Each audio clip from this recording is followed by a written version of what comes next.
truth and how it informs our work as heritage planners and interpreters. So what is truth? So we are all convinced, of course, that our perception of truth is logical. We gain knowledge of truth from firsthand experiences, from higher authorities, from people we respect, a range of different places. But whose truth are we talking about?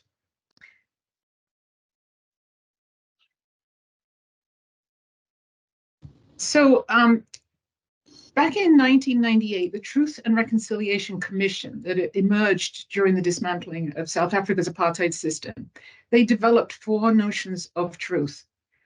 Serving as a justice assembly, the commission created these four notions as part of the societal healing process.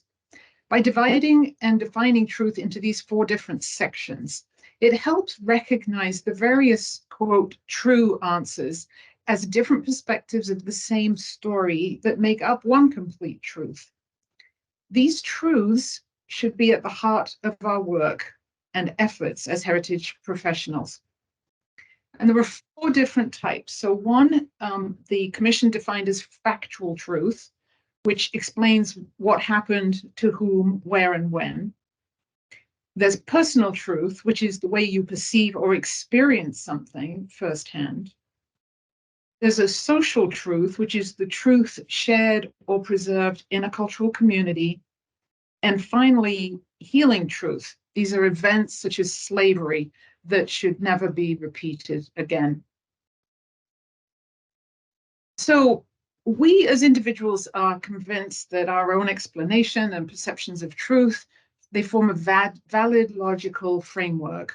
And we gain our knowledge from firsthand experience, as I say, and other sources of authority. We also believe that the truth stated sometimes in our context textbooks or news or literature that we consume in our day-to-day lives is also a reliable source, but obviously we have doubts about that. So we want to think about whose truth are we recognizing, whose are we talking about, and how do we convey that in heritage places? So interpretation, as we all know, is at the heart of this, of how we share messages and tell our stories. So no matter what is being interpreted, we do need to cultivate an understanding of the experiences that are held by the communities who are part of that heritage and have an honest dialogue. So this presentation will examine two different places with powerful African-American historic connections and stories that have actually been invisible for hundreds of years. The first is Thomas Jefferson's Poplar Forest. The second is an African-American community in St. Paul, Minnesota. Both projects show how meaningful community engagement can address these notions of truth and find ways to help heal some historical traumas. Forest is located in Virginia in the US. And this presidential retreat home and plantation includes the main house, a service wing, slave quarters, which are now in the form of an archaeology site, and an extensive historic landscape. Here, over 200 enslaved people served Thomas Jefferson and his family. Poplar Forest selected our company, the 106 Group, to develop an interpretive plan and also new exhibits.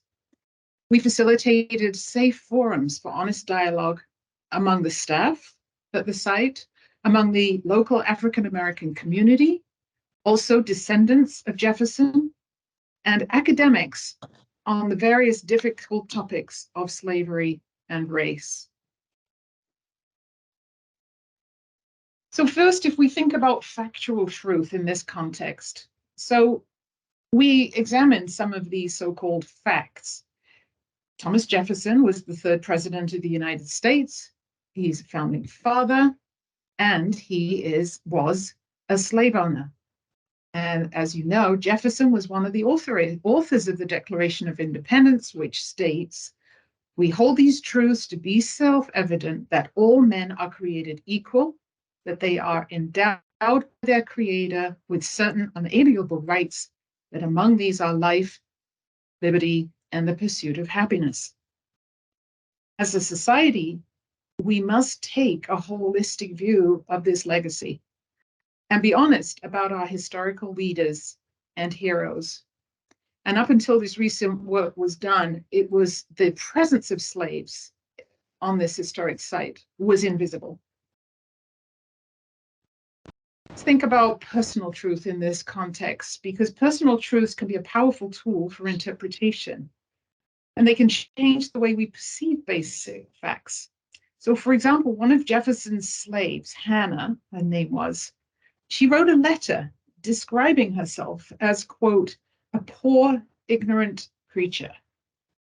And we encourage visitors to think about, what does that make you feel like? And what actually did Hannah do to support Jefferson's lifestyle so that he could live in such a beautiful place and have the time to read and explore and write documents like the Declaration of Independence? We think about societal truth here. So this process for gathering information has revealed hidden stories which help address social truths at Poplar Forest. And it included members of the local African American community. As I say, Jefferson did have actually descendants from a slave woman, and active members of the NAACP. And these stories are being shared now in multiple ways throughout the site and community. The process itself was actually very powerful and impactful for many people that were involved. And this is just a few examples of the outcome of the some of the exhibits. They're in the process of being installed, but we used an African American artist. And again, as you can see in the top left-hand picture here, just it says, follow this path to a place where more than 50 enslaved people lived over 200 years. Listen to their voices long silenced. So again, if you look on the right, that's what you would have seen in the past, is just scrubland. It was invisible, but archaeology was done and interpretation was done at this site. Leads to healing truth. So the first step to healing truth is acknowledgement.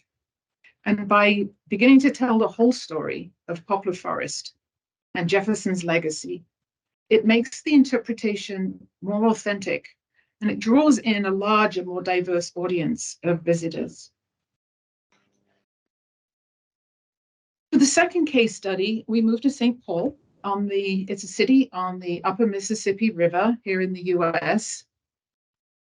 And despite 150 years of African-American presence and involvement in the city, historical information and documentation has been very scarce, and there are few resources that have been saved other than a few family photographs.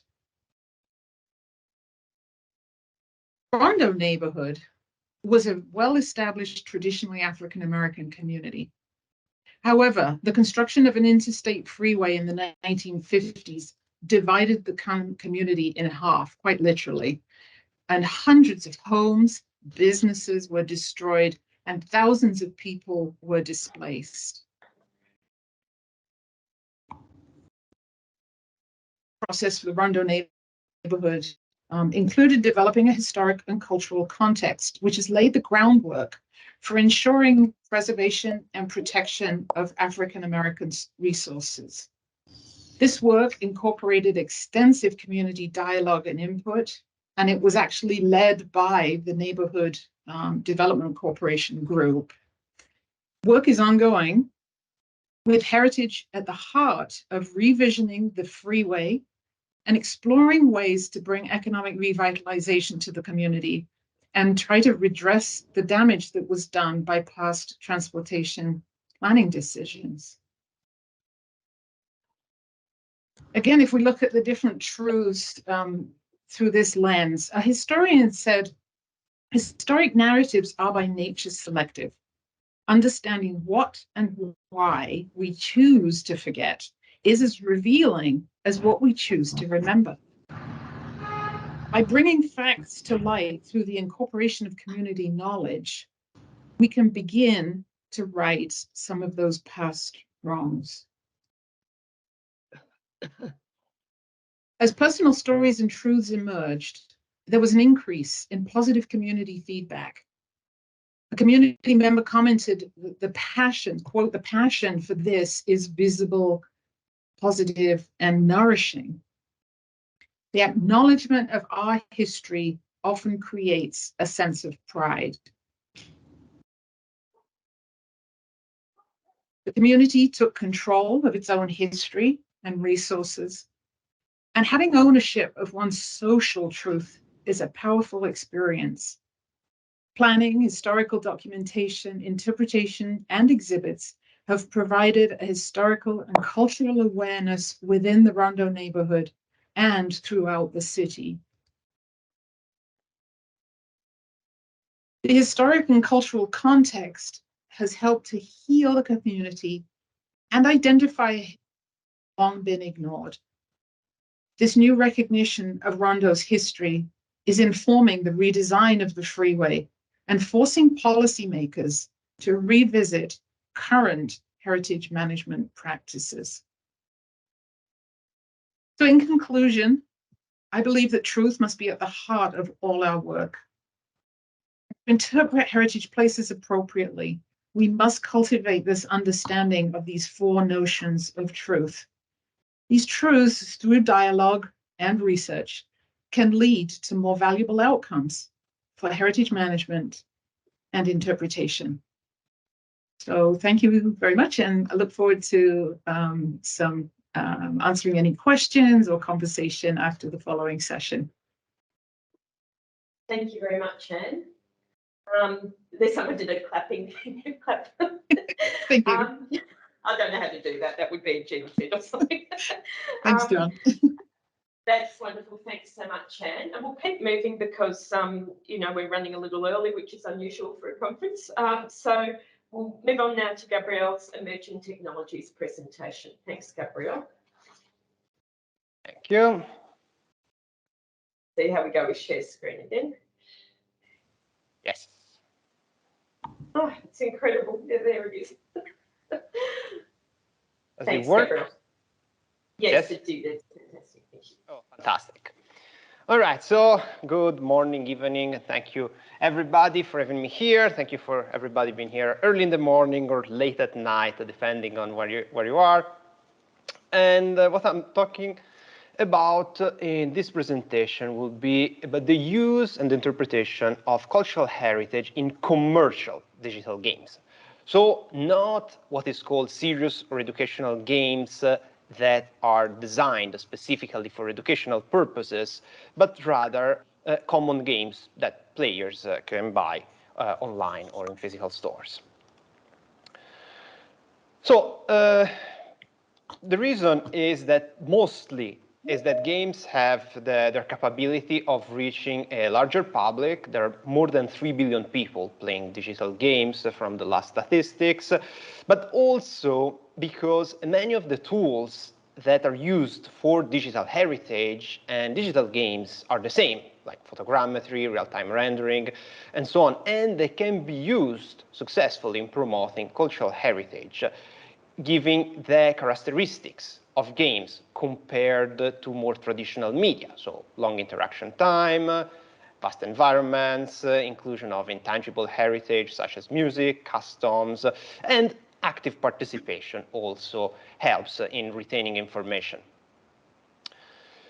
Now, the digital games are extremely varied, as much as music, or books, or movies, both thematically, technically, artistically, and as such, cultural heritage can be implemented in various ways, from reconstructions of environments that actually existed, adaptations, so interpreting cultural heritage that exist but in a different way, or employing art styles to develop an interpretation of a game, or embed folklore and mythology within the game in a certain way. But however, outside of World War II based shooter or strategy games, actual historical reconstruction, where there is the actual real cultural heritage interpreted, are relatively rare, with the Assassin's Creed series, of which we can see the second episode on screen right now, being the most notable example, with these expansive, recreated historical cities and monument. What is important to point out, though, is that even accurate game reconstructions, such as what Assassin's Creed purport to be, are indeed always interpretation of a certain cultural heritage, because they need to be adapted to the medium of the game. So it's never one-to-one transposition. Even in this case, if any of you have been to Florence, you might have noticed how the cathedral have been noticeably scaled down just to shorten the distances that players have to traverse while they play. And however, the advantage is that they can be linked easily to existing places. So even if they're reinterpreted, they can be used for advertisement purposes, as it was done in Ireland with the Tourism Ireland did with the latest Assassin's Creed Valhalla, which actually produced more than £3.5 million of equivalent advertising value just by partnering with the existing locations in the game. So a positive example of interpretation of the cultural heritage of a country in a game. And they can also incorporate intangible heritage, as I mentioned before, like music, like this Gregorian chant in Kingdom Come Deliverance.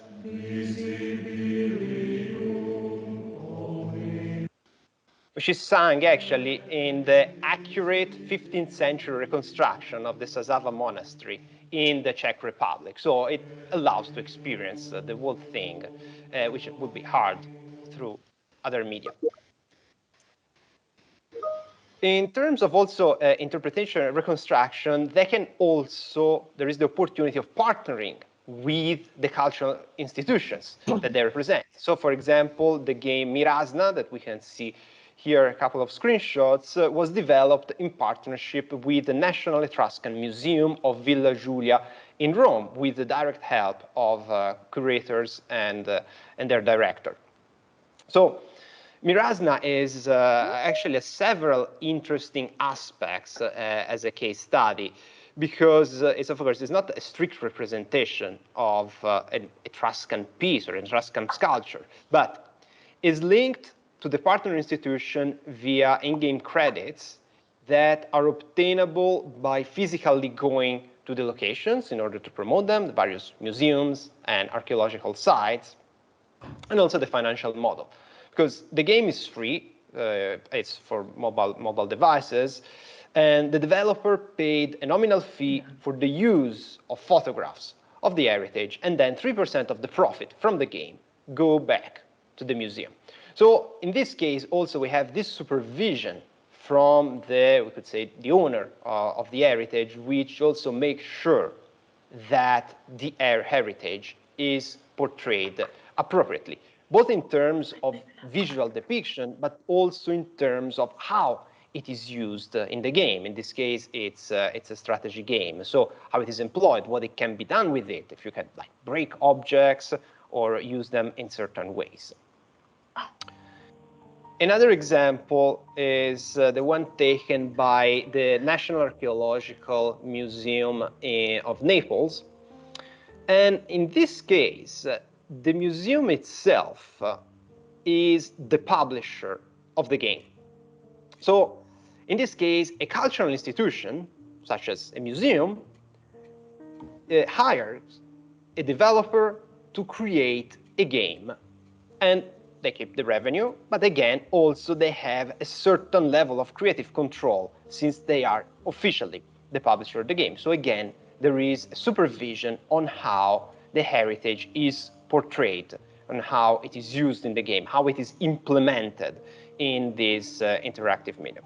And in this case, it was actually a success. It's a costly endeavor, of course, for an institution, because the cost is borne by the institution for the development, but it was, in this case, was an actual great success, And there was even a sequel released last year. So it was positive interpretation, but again, with direct supervision. 都是我们想要传达的东西。我们在 In 规划 China, 设 there 计之 is 初就决 a 定， big push for the promotion of cultural heritage. And in fact, one of the most successful Chinese games is called Genshin Impact, makes use of it. In this case, there is no direct reconstruction of cultural heritage, but rather an adaptation that is combined with the style of the game. They, however, collaborated with the Zhangjiajie Museum in Yunnan for the design of the natural landscape. So even in a case of adaptation, not direct use, there has been some supervision by the authorities that are predisposed for the preservation of the heritage. 其中一个地区会以奇幻世界观下的中国风主题进行创作，也就是大家现在看到的礼乐。目前大家能够看到的中国风内容的开放世界游戏还比较少。我们希望通过礼乐的创作，将心目中的中式美传达给全世界玩家。原神利用二次元卡通渲染特有的清新明快的画风，与中国风的各种自然风貌的要素和人文要素相结合，来传达里约地区的核心美术视觉。同时，我们在现实参考的基础上进行奇幻感的美术视觉包装，来传达出原神自己的美术。So, of course, also the game portrays a culture where it is developed. So there is also this point of interpretation, which is one point that is raised by the artists at Giamma Games in Milan, which are trying to promote Italian culture in their next game, again, by interpreting the style, the art, and of the cultural heritage in a game that is not set in Italy or that specifically directly represent What we have Italian done culture. is to create the term Summer Souls, because what we want to achieve in terms of our direction is to combine the beauty of the Italian summer and the experience and the sensation that it can give to someone visiting actual Italy, and merge it into the grittiness, into the darkness and the perils of a Souls-like game. So again, merging this type of art style that Italy that is not very popular in digital games, and using it in a setting that has little to do with actual heritage portrayed. And we can actually hear similar words echoed by Shruti Ghosh, who is art director of the Indian game Raji.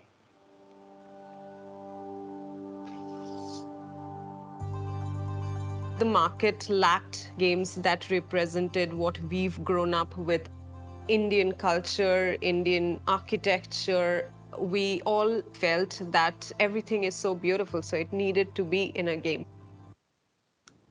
So again, we're talking about cultures that are not underrepresented per se. I mean, Italian culture is studied everywhere. India alone represents about a third of the world population. So, but in the medium of games, they are indeed underrepresented. So the developing in the country themselves can help in promoting cultural heritage.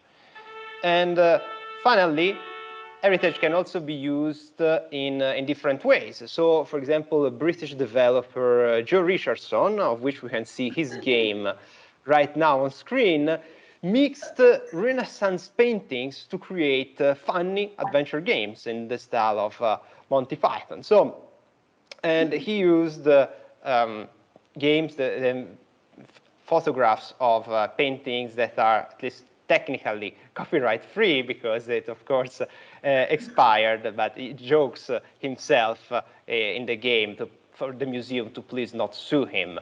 And this is the game from 2017, but his new game is due soon. And so the heritage implemented in games is not necessarily only big productions like Assassin's Creed that cost $100 million, but it can be also simple but equally successful. What is lacking, however, in these examples that haven't been official collaboration between developers and cultural institutions, like the examples of the national museums of the Etruscan one in Rome and the archaeological one in Naples, is that in any other cases of commercial games, there haven't been official collaborations within the cultural institutions and the game developers, which could be arguably beneficial to both.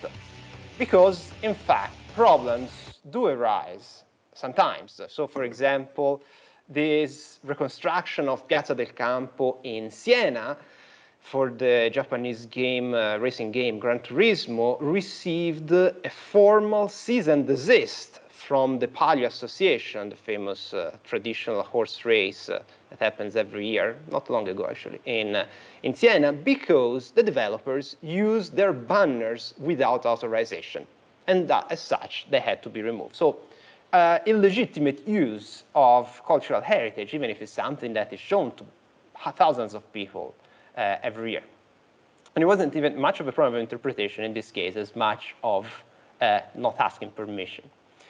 Recently, the Sami Council of Finland similarly requested the removal of an outfit from the game Final Fantasy XIV for, again, the reason of using it without authorization. But also, again, we have this problem of interpretation. How is cultural heritage that pertains to culture that are geographically very distant? Again, Final Fantasy is a Japanese game. Sami Council is in Sami culture, is Finnish.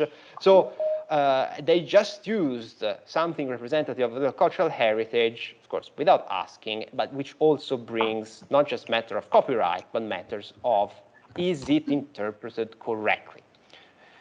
And so it's not a problem that is easily solvable. That's what my research is actually about, and trying to bring everything together. So there should be more synergy between developers and institutions, because the developers should understand what is appropriate, how to interpret and understand the cultural heritage that they've used, involve players in a certain way on how it is represented in the game, and of course discourage undesirable behaviors. At the same time, the institutions who are responsible for this cultural heritage should understand how games can be used also to promote and represent it, and maybe already have clear guidelines on how the cultural heritage can be represented, can be portrayed in games. Some institutions are moving in this direction, in fact, and collaborate directly with the developers and the specialists to promote the cultural heritage and help in using it in games, but interpreted in an appropriate manner. So that's all. Thank you very much, and I will be happy to answer any questions you might have. Thank you. Thank you very much, Gabrielle. We'll hold questions until after the next presentation, which is by Sarah, Katerina, and Carmen. So whoever's leading that, could you please share the screen? Yeah, that's me. So let me attempt. Can you see the screen? Yes, Is it that's working? great. Yeah, Yes. thank you. Teams is not my favorite. Yeah, so good morning again. We are going to do a kind of joint presentation, but I just wanted to take a minute at the beginning before I pass over to the real brains of the team, just to kind of set this in context. We're doing a new research project about Italy as a country, and it just felt very nice opportunity to link up our national ICIP group and offer the international group the kind of preliminary results coming out of this. So just to explain why we've decided to start looking at the whole of interpretation, the whole country. Essentially, this was born when the ICIP group in Italy was only set up in 2020, so quite recently, and there were lots of good ideas about what we might do. I mean, there's no doubt about the fact that Italy is full of heritage, and there were lots of fun suggestions about we can now just start interpreting it. I think you probably all recognise there's a big contingent of Italians in the room already. I see. It's not that easy, partly because Italy is one of those countries where the term heritage interpretation isn't recognised. And I think that's actually something a lot of people in lots of countries will resonate with you. I think the world is divided, isn't it, between countries who are doing heritage interpretation in a recognised way as a discipline, and lots of us are in countries where the term itself, already nobody understands what we're doing. So it's very difficult in Italy, because I would claim lots of interpretation is happening, but it hasn't got that name and it hasn't got the recognition, which makes it really difficult both to learn from the positive experiences, because it's not visible, and it's then very difficult as well to support people who are struggling, because they don't know where to turn to get help and support. So we decided that before we had 100 great ideas, actually just mapping the state of play was the first place to start. And so that's the research we're going to just present to you quickly today, with the hope that once we've seen the good, the bad and the ugly, we would have created, whilst doing the research, you know, you start creating a network of like-minded people, you start finding the good examples to share, and we start to be much better at proposing things for the future that genuinely meet the needs of people. So this will be my last slide before I let the others take over. I just want to recognise, though, that in the spirit of that research, we also wanted to start by sort of identifying ourselves. So we are ICIP for Italy, but also connected up then quite quickly with Interpret Europe, who have an Italy group and a research team. So it's very much a group project. And I think that's really important as well for a lot of us. I think this research to find out what we're all doing can often, you know, we get sucked into our own little worlds, and there's huge benefits of linking up with others. So I just wanted to make that clear from the outset. But with that, I will just hand over to Carmen and Katerina to give you the real content and your world premiere of our results. So over to you guys. Thank you, Sarah, for the introduction. Sarah, are you going to share slides, or should I do that? What's easier? Technically easier. I can share again if you prefer. Yeah, you can do that for me. Thank you. My connection is not gonna hold. Sorry about that. No, sorry. It was easier to do it the first time, and then it won't do it the second. There. Okay, thank you. Thank you, Sarah, for the introduction. I'm just going to briefly present the methodology of our project. And so first of all, I'm going to talk about our participants. I should first clarify that we are at initial stages of data collection. So far, we have recruited 28 people among people who have roles of responsibility for the fruition of heritage places. These people were sampled from all over Italian regions, and we covered both natural and cultural heritage. We tried to cover a wide range of types, sizes, and management models of heritage places. And so far, most respondents have been people working in archaeological sites together with historic sites such as historic theaters, historic centers, royal palaces, and also a large proportion was from museums. And on this point, it is important to note that we involved only museums which are strictly connected with a territory. So museums that interpret a place or host or interpret a collection related to a site. So in general, we are aware that it will be challenging to reach a perfect representation of all the different types of heritage sites in the country. However, we still try to give space to a rich variety. As I said, data collection is ongoing, and we aim at improving our sample, especially improving the representation of natural heritage sites. If you could move to the next one, Sarah. Thank you. So, what did we do with what did we ask our participants? We interviewed them and we explored 4 main dimensions with them. The first dimension is the what is done in their sites in terms of interpretation. So we basically mapped the list of interpretive activities carried out in each site. So we asked, do you do guided tours, or do you have visitor centers, or do you do participatory interpretation activities, etc.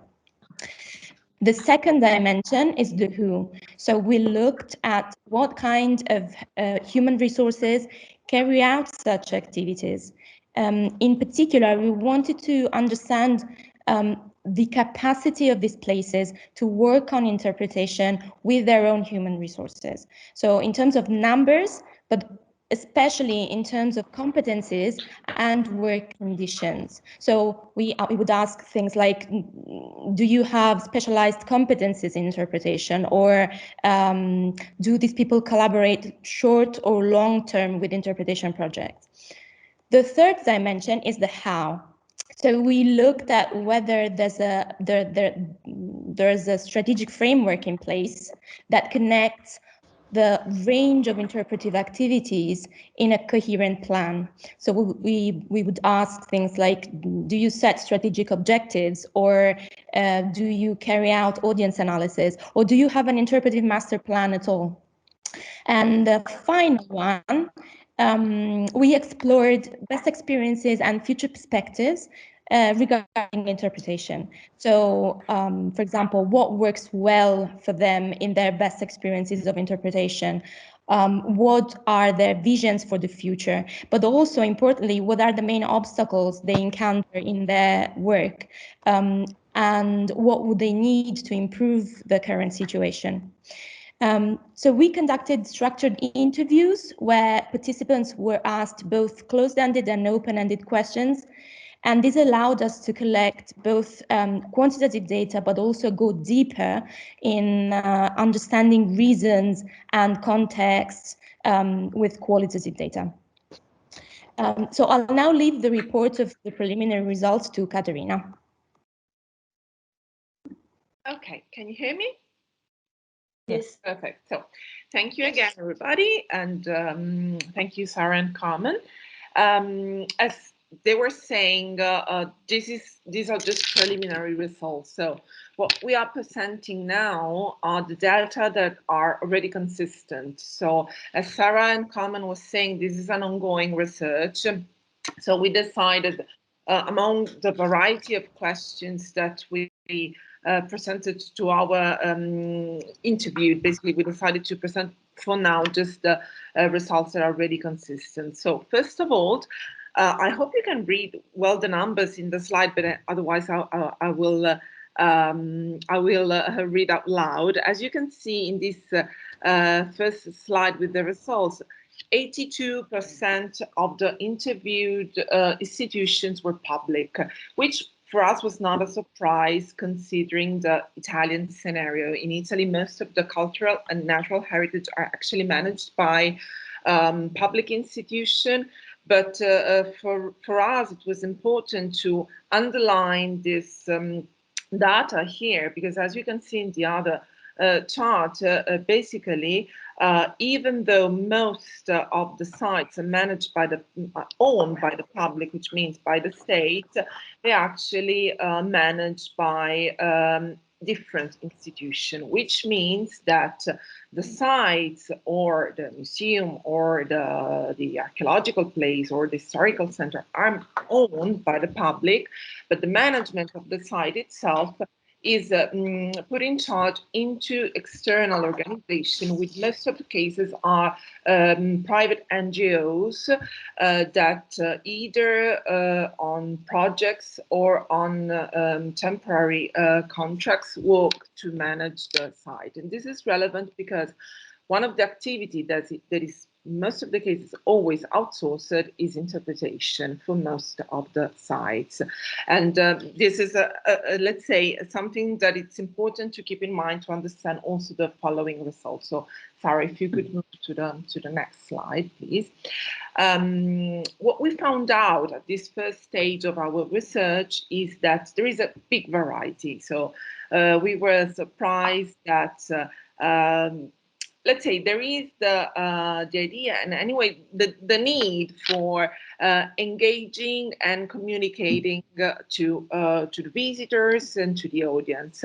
At this stage of our research, we couldn't enter into the detail of understanding how these activities are carried out and how they are perceived by the visitors and by the audience, but still the variety of activities that are carried out show that there is an interest for engaging the audience.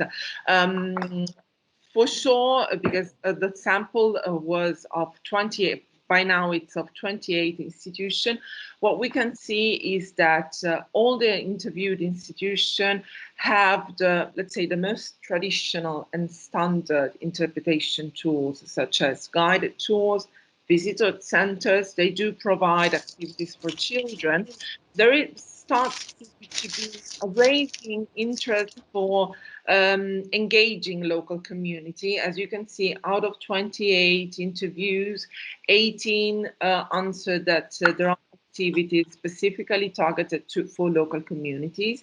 Still, what we could record that is that there's still a lack of interest or chance to use more, let's say, modern technologies or devices like audio guide, podcast, which is not necessarily a weakness, but is something that that we record that there is still a sort of resistance or difficulty in using this kind of tools, and also that there is still a little bit of a lack in using more participatory tools and bottom-up approach also for producing contents for interpretation. At the same time, while, as we said, there are most of the interviewed institutions do provide activities for, let's say, the more traditional audience, like children or families, there is still a lack of interest for less traditional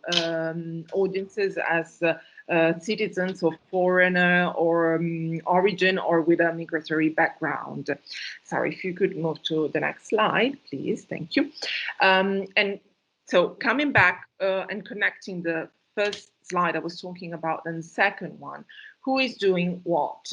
As we said, all the sites we interviewed do provide traditional interpretation tools as guided tour, and most of them have visitor centers, but all of these tools are outsourced. So the manager authority that is in charge of most of the aspects regarding the site is not on charge of, for example, providing the content and carrying out guided tours. The same thing is very often true for visitor center. What is important to stress is that even in those cases where the manager authority, so the Italian state, the Ministry of Culture, is in charge of the management of the site, is not in charge of, for example, the guided tours. On the other side, normally the most permanent tools like informative panels, permanent informative materials, they are produced in-house. What we could record at this stage is that very often there is not necessarily a coordination between the production of the different tools. So if something is produced in-house, like panels or I don't know, the little pamphlet to distribute to the visitors, they are not necessarily coordinated with those that then provide other contents that are outsourced as guided tour or the tools that you can find in visitor centers. So next slide, please. Thank you, Sarah. So after having said all of that, here we do compare, let's say, the strengths that we recognize with the feeling and the perception of the people that we interviewed. Because for sure, as I was saying 2 minutes ago, for sure we do recognize that there is a variety of activities. So even though sometimes maybe these activities could not be carried out at their best, for sure there is an interest and a desire of engaging the audience with as many activities as possible. The other positive things that we definitely recognize at this stage of the research is that this, let's say, outsourcing model involves a lot of local organization, which is good because local organizations, especially NGOs and non-profit organizations, are very connected to the territory and to the local community. And so they try, maybe sometime in a little bit unaware, with a little bit of an awareness and maybe with not a lot of, let's say, theoretical background, but in a very spontaneous way, they really try to revitalize small heritage places and engage the community. On the other hand, we also asked the people we interviewed what are the strengths that they recognize in the most successful projects that they carried out in their site.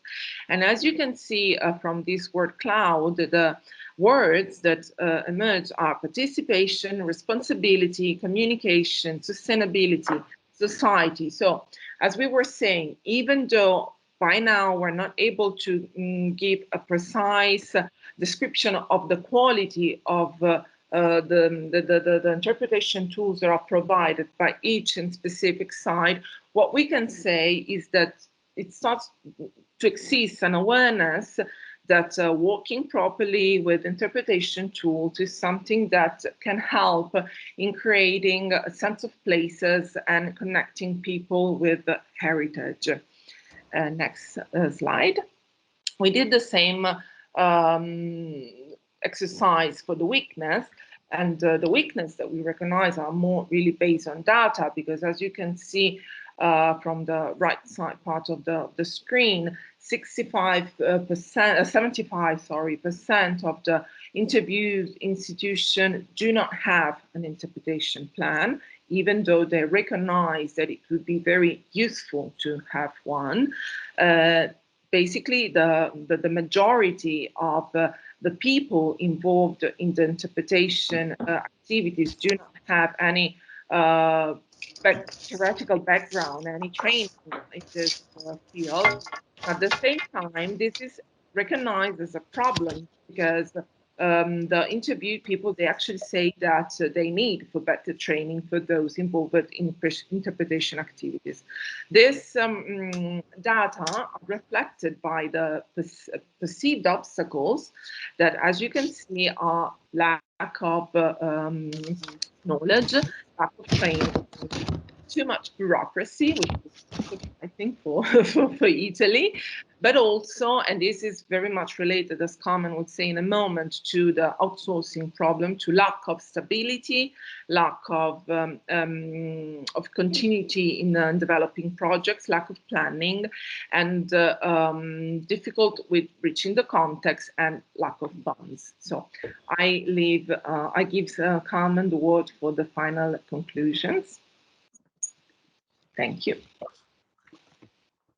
Thank you, Caterina. Based on these preliminary results, we were able to draw some initial conclusions, which also confirmed some of our initial intuitions about the context.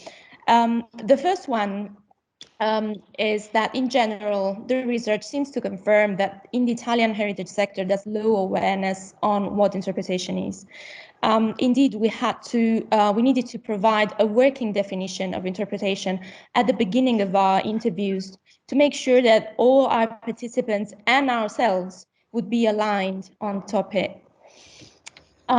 The second point is that a clear need is emerging for specialized interpretation training, both on university level, but especially training for professional development of those who are already working on interpretive activities.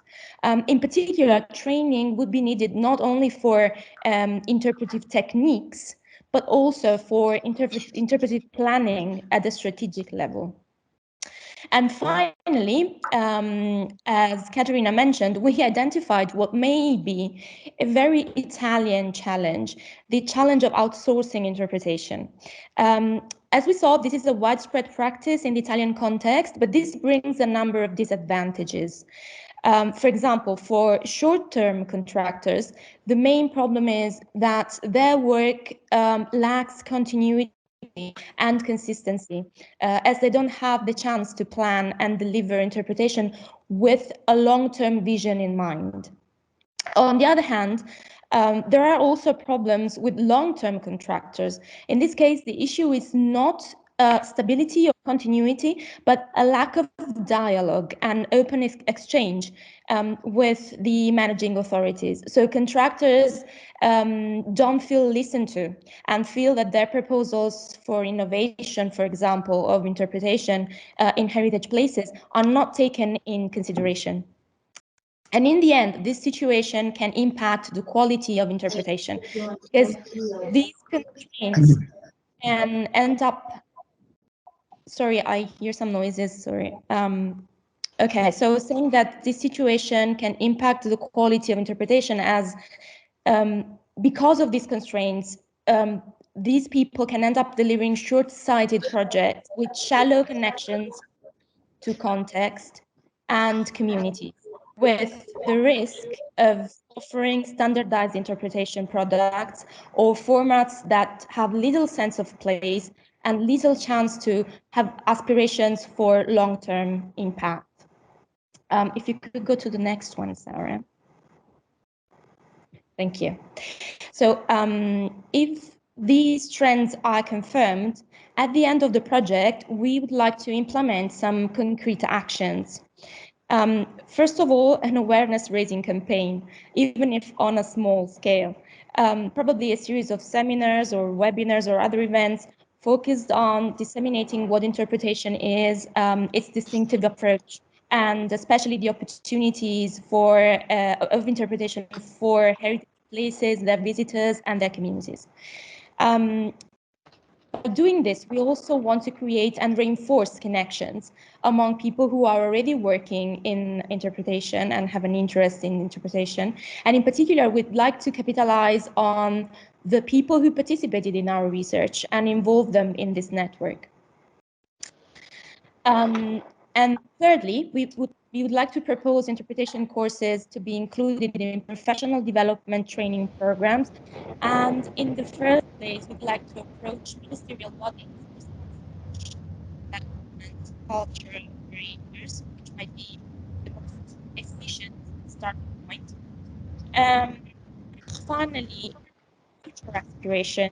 We'd like to refine the methodology of this project in order to make it applicable to other countries with a similar context in terms of state of interpretation, heritage management, as Italy.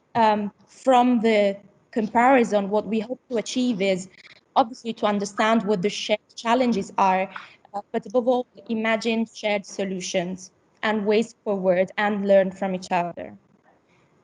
Thank you. We will be happy to answer any questions.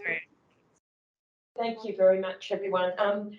With Tammy Rich, unfortunately, did send me a pre-recorded presentation, but I can't open it because there's a code or something. So Tammy we won't present Tammy today, but I'll send the recording once I get it. So we've actually got an opportunity after questions and answers for about, say, 10 minutes or so of discussions, and I might actually make it a bit of a pop quiz for everyone to wake everyone up or send them to sleep or something.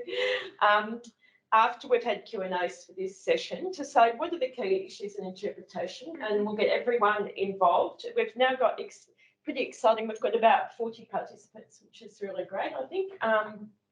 So we'll get people just writing on the chat and speaking up wherever they want to, just so that we can sort of start mapping out what our next conference could be about and what the key pressing issues are. And I think all of the presentations I thought were great and also pointed to some key issues with the profession as well as the topics covered.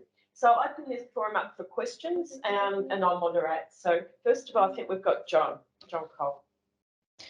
Well, if the measure of successful interpretation is provoking ideas, then Anne, you definitely succeeded with me. There's two topics, one of which I will write you personally, and one I'll share with the group, just in the interest of time. I am certainly a fan of the postmodern value of interpreting multiple perspectives, multi-perspectivalism. But one thing I've noticed, and this isn't a comment on your particular example, it's just the idea that you provoked and things that I've seen, you may have seen as well.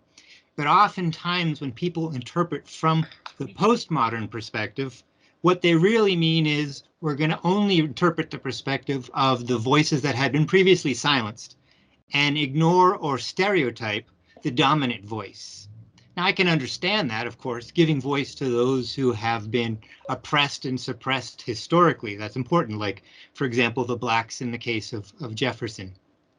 But it comes at a risk, too, because it's not really inclusive. It's preferential and it's biased towards the voices that are minority voices.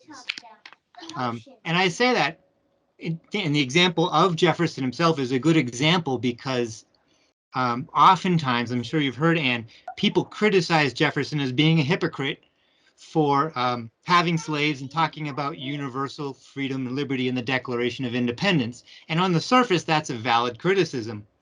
But if you read the work of Annette Gordon Reed, who's you might know her, she's a Harvard historian and an African American and a Pulitzer Prize winning historian. And she's one of the leading authors on Jefferson. She really discovers some interesting nuances in the challenges that Jefferson faced. One? Like one of the now, I'm not justifying either perspective, but I think there's a lot to be learned by actually being truly inclusive and not just saying we're going to be inclusive in multi-perspectivalism and showing a bias towards the minority perspectives. Again, Anne, that's not about your particular example at all. You didn't give much, there wasn't much time for you to go into any depth, but that's what I have to say. Yeah, thank you, John. Can I jump in, Sue? Yeah, I'm done. Okay. Actually, very, very valid points you raise. And it's certainly, I think it's important that we don't think of daylighting these hidden narratives as a swing of the pendulum. And in my experience, that isn't actually what we've experienced when, whether it's Native American or African American communities that finally have a place at the table to share their story, share their heritage and narrative and so forth. I don't think there's any case where I've experienced they're trying to eliminate or remove the dominant culture. They're trying to make sure that their story is heard and it's balanced. So it's certainly something we have to be constantly mindful of. And in countries like the US that are unbelievably polarized right now, it's quite a trick to seek that balance. But I actually continue to be amazed and really pleased to see that polarization isn't translating into the way traditional communities or hidden narratives are trying to surface. Perhaps it's more on the political spectrum where that happens than the interpretation example. So I'm glad to hear that. Thanks, John. Katerina had a question or comment. You're on mute, Katerina. Can you hear me now? Yeah. Yes. So I actually have a question for Gabriele. So I don't know if you want to go on this first topic. Can I go? Okay. No, I was very interested by your presentation because I always had the feeling that cultural heritage field underestimates the potential of all the video games and also comics industry, which is probably the largest cultural industry in the world at the moment.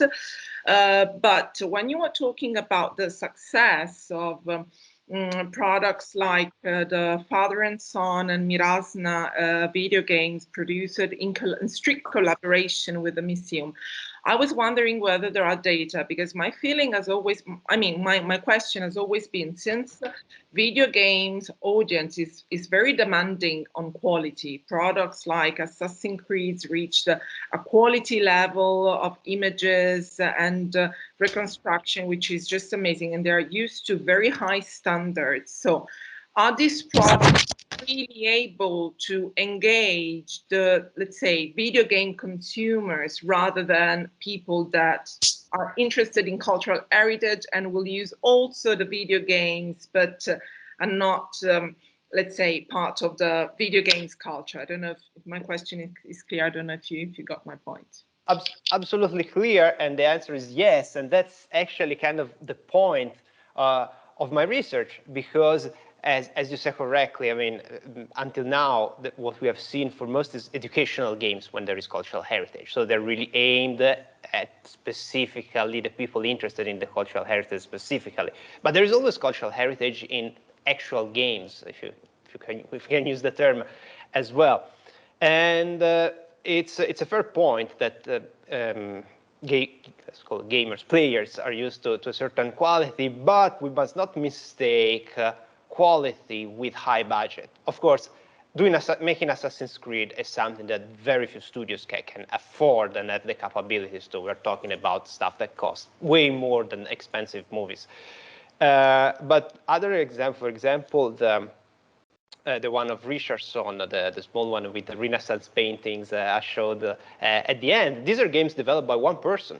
It didn't cost much, and it was a big success because when a team is aware of their numbers, their capabilities, and their budget, they can make extremely good experiences with small budgets and small teams. Usually the problem is getting noticed because there are thousands of games coming out every day. So mostly that's why marketing is usually the most expensive part in any big production. Usually more than half the budget goes into marketing. So I know that Father and Son, the one from the Archaeological Museum in Naples, was a commercial success. So yes, it did sell well. It more than recouped the costs, and that's why they made a sequel, which I don't know the sequel how it went, but the first one was an actual success. So there was a good synergy. The team, again, was not a massive production, but the artwork was very good, the writing was good, the music was good in a small package, and it worked. So no, it's not, Assassin's Creed is not the only option to make a good to employ heritage in games successfully. So yes, it's definitely possible, but that's why I advocate for synergy between the institutions. Thanks, Gabrielle. I have a question from Zahir. Okay, thank you for your nice presentation, Gabriel. But my concern is, in the end, you just introducing the issues of collaboration between the game developers and the cultural institutions. So I'm wondering, where is the place of the local communities in creating these video games? How are we interacting, or how are we incorporating the indigenous knowledges or the community's knowledges in producing this video game? For example, you present an example of the video games of the intangible cultural heritage, and this intangible cultural heritage are direct connected to the communities. And in terms of collaboration, you just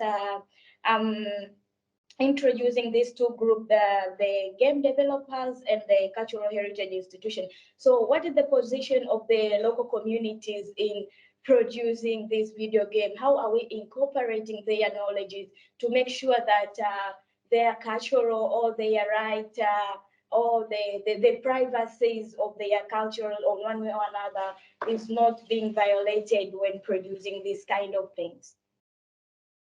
Yeah, that's a very good question, and that's the point of, thank you for introducing, when I mentioned the institutions, that of course, the thing is that it varies a lot depending on the place. So I was hoping, especially I work especially within the UK and Italy, so institutions when it comes to specifically cultural heritage, which I usually work with, which is really historical, tangible cultural heritage. So anyway, really museum institutions, they are the local community. So they are, let's say, the depository of this culture. So when we decide, so who decides in the end what is appropriate and what is not, right? So that's the big question. So for example, in Italy, with national museums, now the Ministry of Culture of the country has the say fundamentally on how cultural heritage gets used.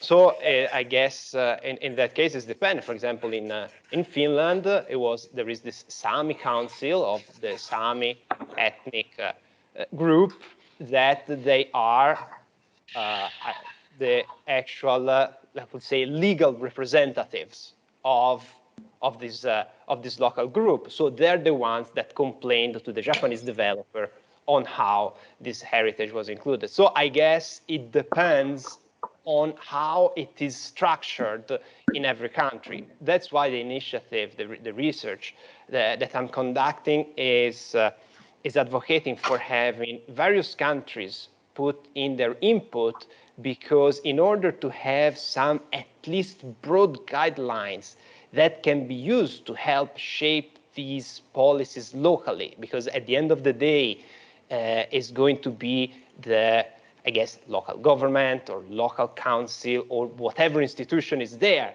that should have authority on how their own heritage is represented. So if I take an Etruscan sculpture, it's going to be the Etruscan Museum in the location that is going to tell me, oh, this is right or it is not. Same thing for any other kind of local representation. So again, this is also kind of a legal question, right? Because then you have also heritage that is not from your country, but is hosted in a museum in your country. So who decides who's what? And that's actually the hard part of the research is putting people together. But yes, yeah, it's the thing is, yes, it needs to be involved, and we need a framework to do that. Thank you. I have a question for Sarah's team. There's, I think Carmen was saying there's a low take up with more contemporary media such as digital media, podcasts, and also participatory media. Why do you think that's the case? Is it the demographic, or is it just that these things don't seem part of the traditional way of doing interpretation? That's a Carmen and Katerina question. Did you hear about the use of digital media and the apps and the reasons why people are making those choices? Yeah. I don't know if Carmen and Sarah want to agree on that, but my feeling from the results we had so far is, first of all, lack of funds, for the reason Carmen was explaining. A lot of the organization working with sites are in charge of the site for something like 3 years. Then they know that probably they will keep working on that site for the next 3 years, but they had to renew the contract with the public body. And so without being sure of their presence in the site, they can't develop project on long term. On one hand is this, on one hand, it's also the lack of funds specifically dedicated to interpretation. A lot of people answered, we have funds for our site, but those funds cannot be used specifically for interpretation. And yeah, then there is also sometimes just a resistance due to the fact that maybe people working on interpretation have not a knowledge of the opportunity given by these tools. Because let's say the scenario is very, very mixed, and we have in our sample very big institution as, for example, the Archaeological Museum of Naples, so the same dimension of the institution that produced the video game that Bella was talking about, but even very small sites. So that's why I think that there is this still this gap. These are the main reason why there is this gap. I don't know if you agree. Thank you. If I may just add something to this, some of our respondents were also conscious of the longevity of technological solutions. Well, they still lack funds, but they sort of made and they found a reason behind the necessity of reducing their expenses on interpretation. So some of them, for example, consider the investment on technological devices something that is not worth doing because they will become old soon. They will need to invest a lot of money, and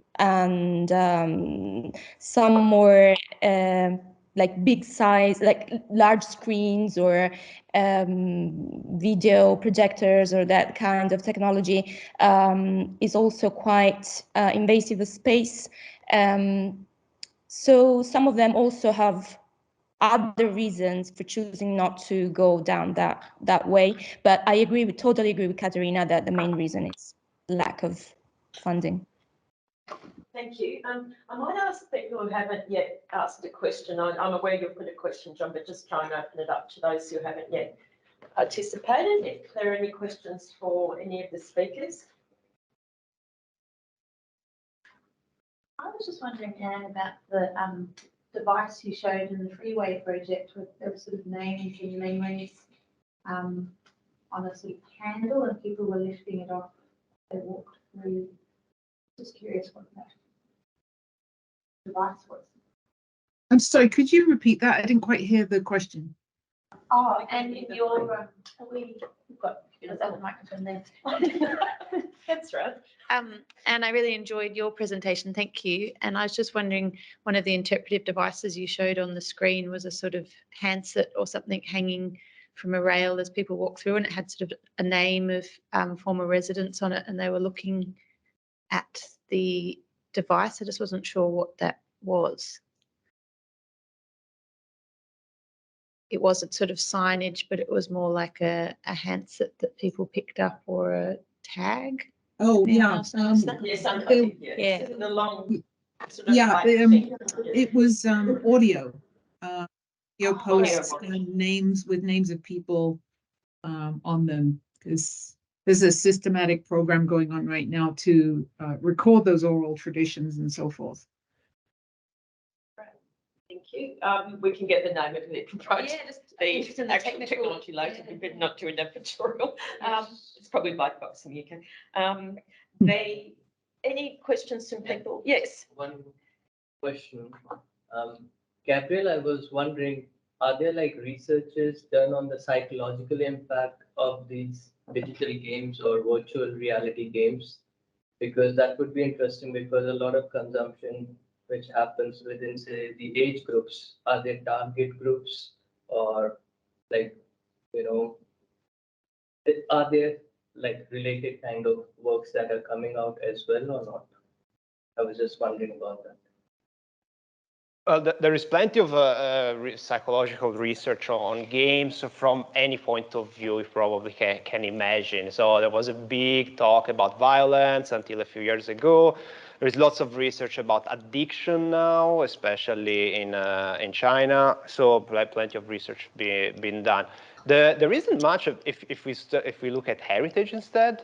That's why I think that there should be more done. So how it is seen and perceived. There is a lot about representation, but it goes more about characters. So issues of sexuality, issue of gender representations, and so on.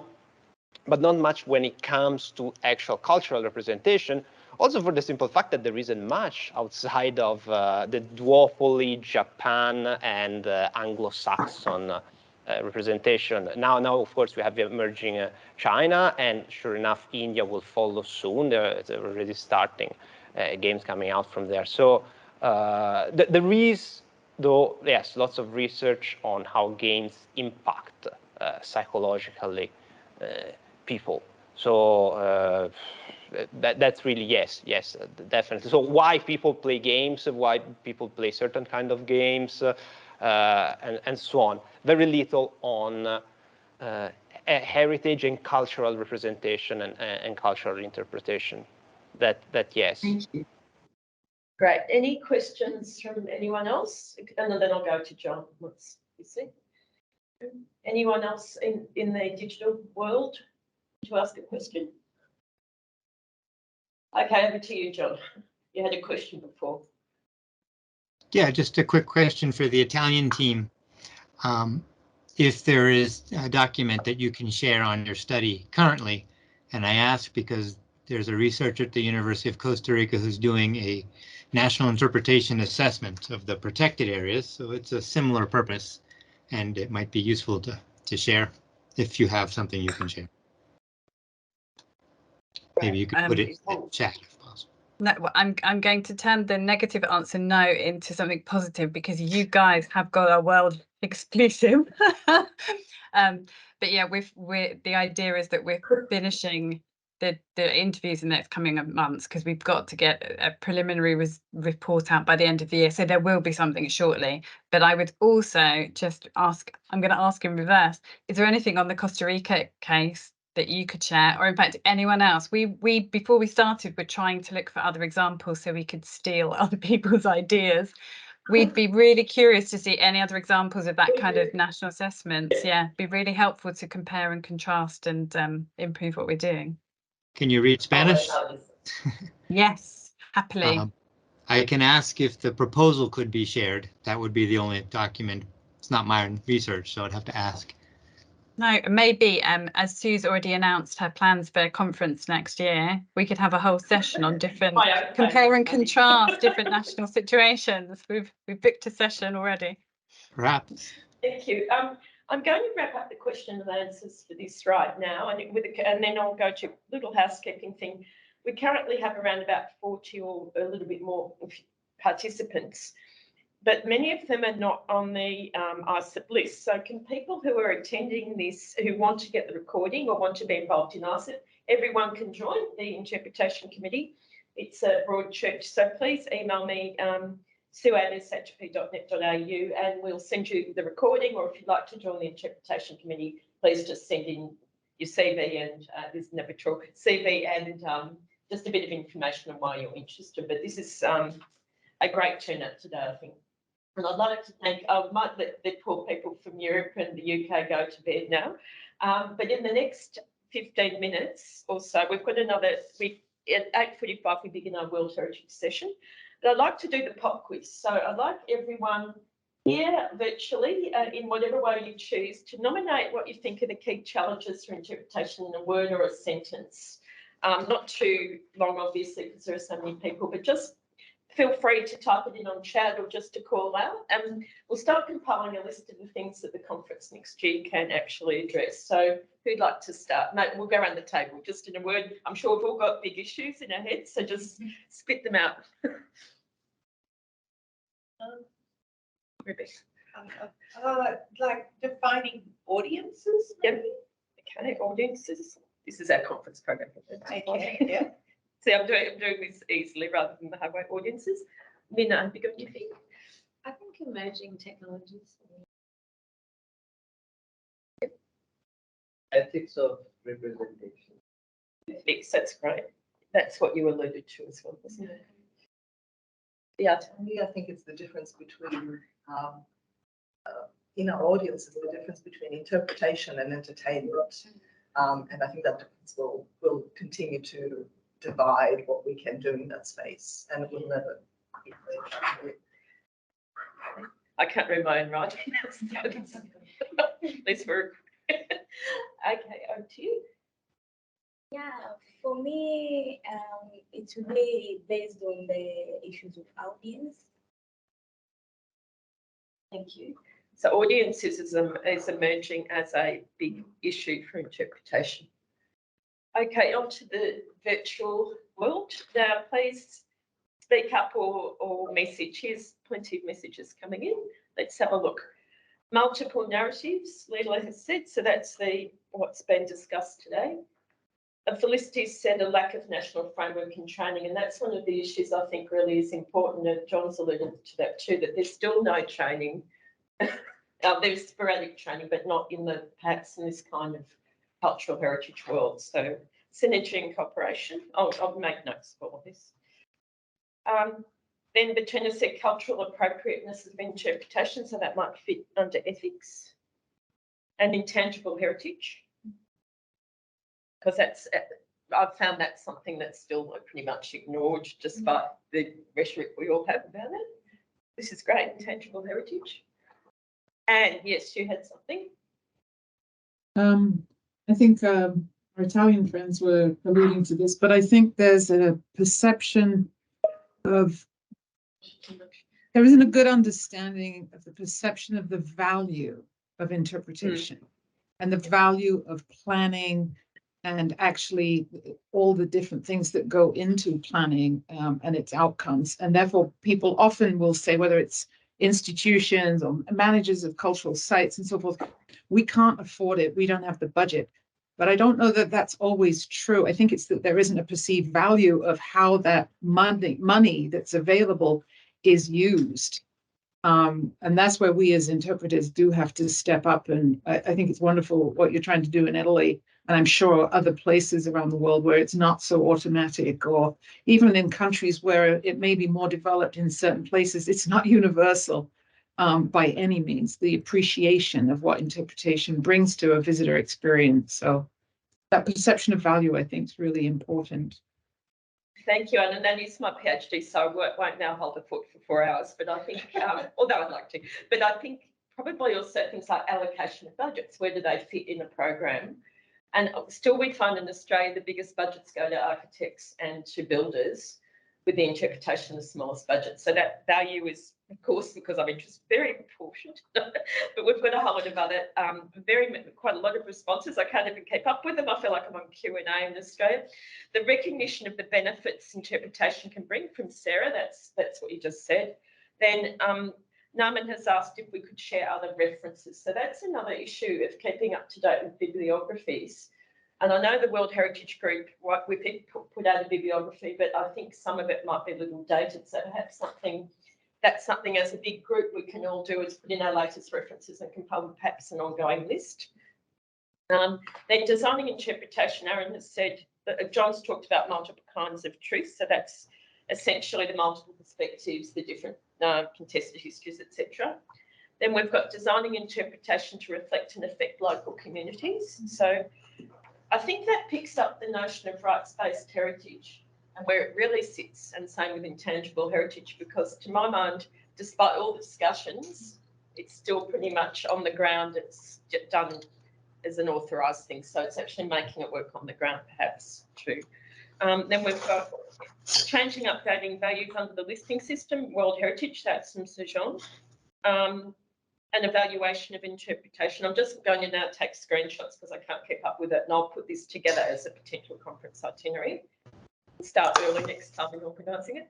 And then Richard said, in respect of truth, it seems to him that testing is important.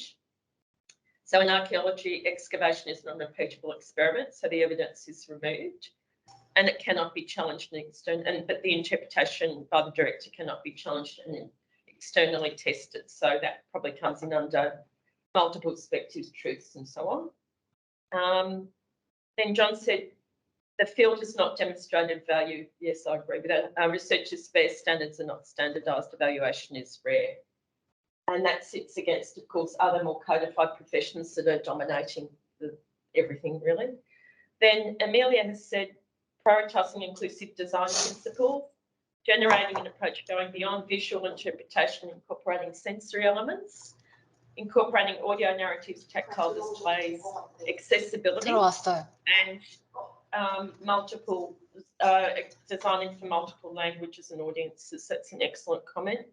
John's just sent a research link. I just can't get through these comments. Aaron said measuring and communicating the impact. That's evaluation. John said dodging cuts, surviving budget cuts. Which That's are the all title of the article for the link that I placed. Yes, I've got it. Answers what Anne was talking about, trying to demonstrate value. Thank you. I'll circulate that after. Then Owen says people-centered and community-centered approaches and how to ensure these are adopted as part of interpretation. Now, David from Looker said designing high-quality interpretation by qualified professionals and integrating interpretation into a variety of disciplines. But that again raises the issue, who is qualified to practice interpretation? That's the question. And in my analysis, nearly all interpretation that's been done, I did a stat analysis by architects and archaeologists. Nothing wrong with any of those professions here today and welcome. But however, they may not have had any cultural heritage training from what I've seen in my own analysis. So I think it's really important to say, what does training actually entail? How does this work with the other professions? Yes, so that's all the comments so far, but it's an inundation, which is wonderful. And I'll just download John's link right now from ResearchGate so I can send it to you. Any more questions or comments about what could be next year's conference? Nothing, there's no right or wrong answers, but it's interesting seeing this. These have all fallen into categories already. I've got one, too, is about where the interpretive professionals positioned in a job. Is it at the, are we at the end? Yes, usually. Or should we be at the start where we can actually influence how the project unfolds? And that's a disruptive model. That's my thing that can come down to value.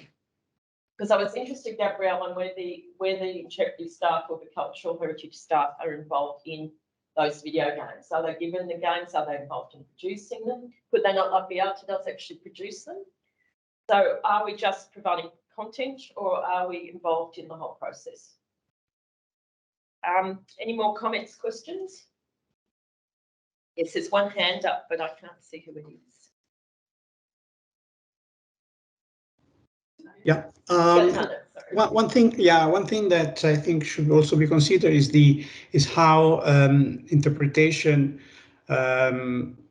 respects the authenticity of the place. Not so much in terms of interpreting it, but in terms of the practical and physical aspect of interpretation. And I mean, for example, presentation panels. That may affect what is the experience and even the spirit of the place if these are too invasive. So there is also a physical aspect to interpretation that may affect at the end the perception and the visitor experience. Thank you. Any more final questions, comments? I'm just taking screenshots of all the comments. Yes. Another thing which could be added, I think, is the issues of co-creation, knowledge co-creation or knowledge co-productions, the markers of this heritage interpretation in one way or another may improve these sectors. Thank you. So that's it. That's also the earlier issue about who's involved in interpretation, what role do they play. And I know Sharon Veal, who runs GML Heritage here in Sydney, wouldn't mind me repeating this, I think, but she said, heritage mothers, we might as well be convicts. That was her phrase. And I've asked if I can share that because of the low level of influence we have. So although we've got the ECOMOS General Assembly here and with a lot of people, the question we've got, and I think all of us have got, is what difference, how does this actually work in practice? Is it making a difference on the ground? So if we keep this in mind all the time, during the conference and during the rest of this conference, I think that would be great. Now we have 5 minutes. Let's have a little 5-minute break before we begin World Heritage. So I'll leave it. Please don't go offline because it's really hard to draw it back in probably. And then we'll rejoin in 5 and just have a little sanity break, and then we'll be back at 8:45. Thanks.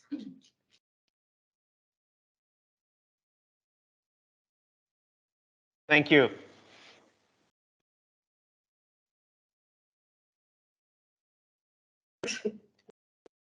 I've given that chicken style. Can everyone hear me? Yes. Great. Sorry about that. I had a bit of a technical glitch there, which was happily solved by Rebecca. Gaetano, could you please share your screen to begin the World Heritage session? Sure. Thank you. So the next session, of course, is 3 topics on World Heritage, and beginning with Gaetano's presentation. Thank you.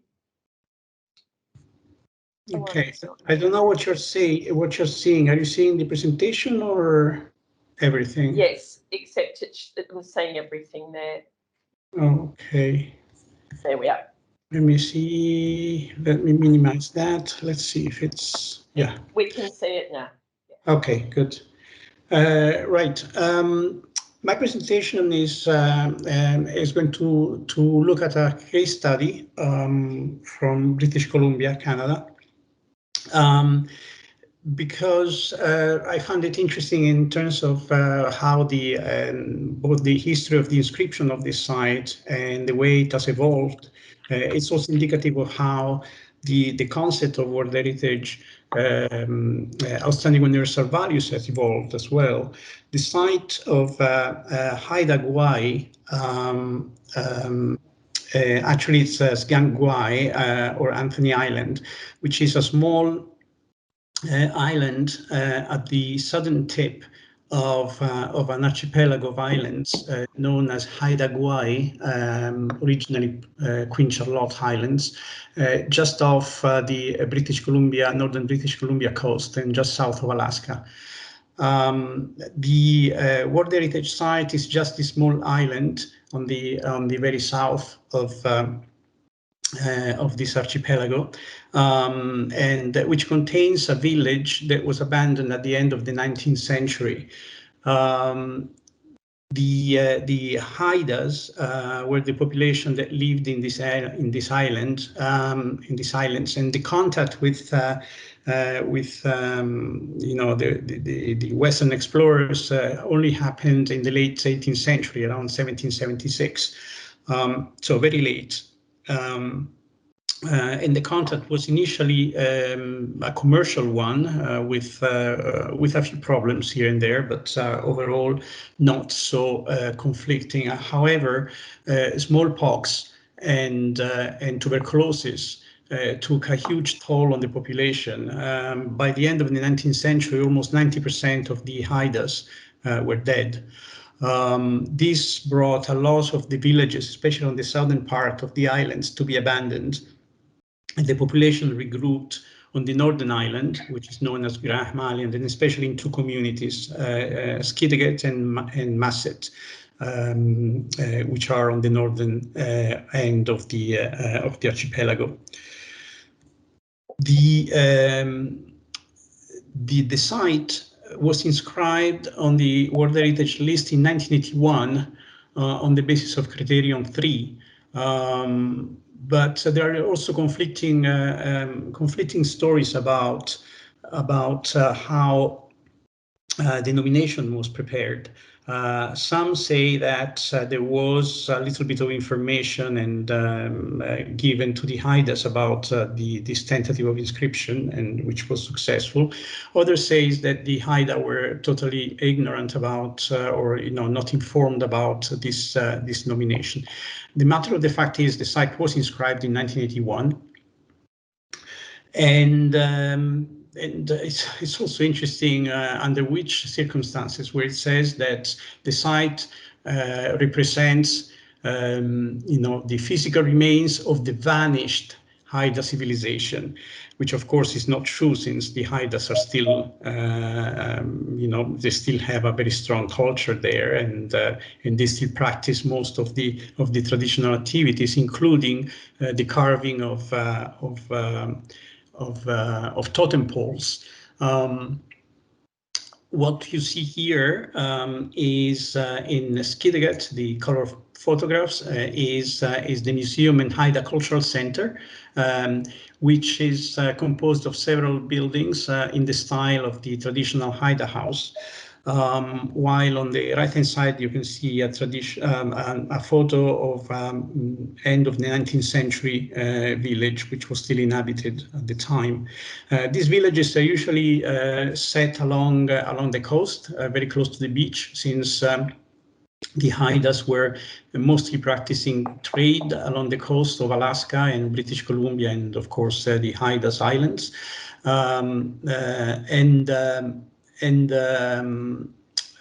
and they were, you know, characterized by not only these very tall totem poles that represent each family's story and insignia, but also mortuary poles. You see the first one here, for example, is a mortuary pole where the remains of you know, of a venerated elder was put on the top of the pole in a niche and in a casket made out of cedar, bent cedar wood. Over time, many of the totem poles were removed, especially after the 1930s and well into the 50s and early 60s, to be transported to museums on the mainland. There is one even in the Pitt Rivers Museum in Oxford. Of course, these removals were done without the consent of the Haida people. Sgangwai is then a site that, as I said, was inscribed on the World Heritage List in 1981. But only in 2015, a statement of outstanding universal value was actually compiled. Finally, in 2015, there is a recognition that the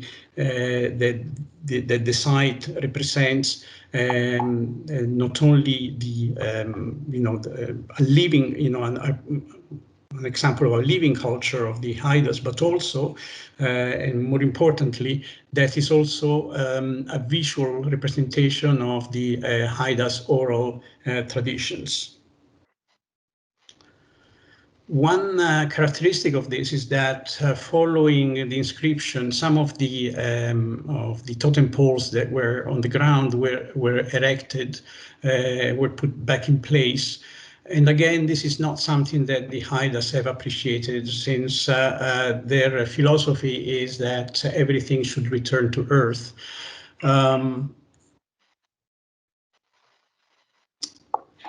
Anyway, there is a minimal, today you can see here the remains of a long house, which was characterized by a semi-subterranean house with long beams which were, you know, basically surrounding the roof. And you can see also on the bottom slide, those white dots are shells that mark, let's say, an imaginary line that cannot be trespassed by visitors. And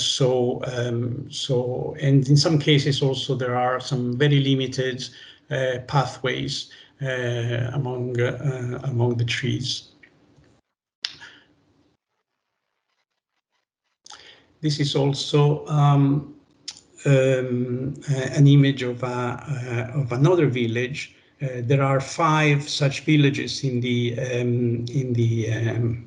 old national park. What happened, and this is quite interesting, is that the between 1981 and 1988, the Haidas started to contest the exploitation by the logging industry of this southern part of the island. So after a lot of protests and blockades, they were able to, you know, to halt the exploitation, the logging exploitation of the southern islands, and just allow logging on the northern island. Still today, the Haidas are employed in the logging industry, although again, you know, they all considered this a victory, to the point that finally in 1988, the national park, the southern part of the islands were declared national park, which is also interesting because this was declared by Parks Canada, and some Haidas thought that this was an infringement on their rights, and they saw this almost as a colonial enterprise by the Canadian government. what is interesting is that in 1993, an agreement was struck between Parks Canada and the Canadian government and the Haida First Nation, especially the Council of the Haida Nation, in which they decided to have a joint management of the park, putting aside their respective claim of land ownership. So they basically agreed to disagree. By agreeing to disagreeing, they just decided that it was more important to manage this property properly instead of fighting about who was the legal owner. On August 15, 2013, excuse me, this pole was carved by a famous carver of the Haida Nation, and one young guy from a long line of carvers, of totem pole carvers. So this pole, totem poles, marks the 20th anniversary of the 1993 agreements between Canada and the Haida Nation. Gabrielle, we have 1 minute left. Yes, and that would be fast. So the one of the consequences was that the Watchman program was established. People, Haida people, apply for to stay on the site between one of the 5 sites between May and October every year. And they're trained to be guides and to basically guard the sites over the good season when tourists usually come. Tourists only come with organized tours, and in either boats or kayak, and they can spend a little time on the islands and be informed and be guided by the watchmen, men and women, over the sites and listen to the stories. It's a very powerful program, has been running for more than 20 years now, and has been very successful in the sense that basically gave to the Haidas power over the narrative. They tell the stories, they inform the tourists and the visitors about their culture and their heritage, and they basically control what has been said and what has been narrated about their history.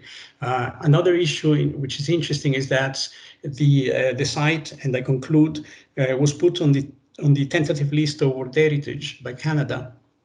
But there is some resistance about it because the Haidas feel that the rest of the sites should not be treated as Gangwai, which is the World Heritage Site, because they feel that everything should return to Earth eventually.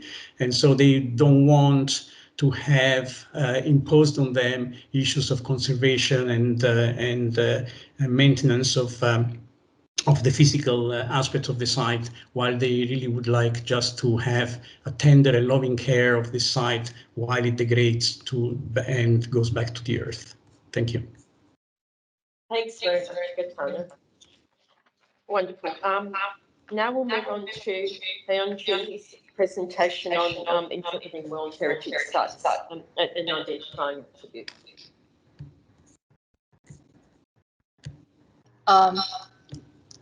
Yeah, Let me share the screen.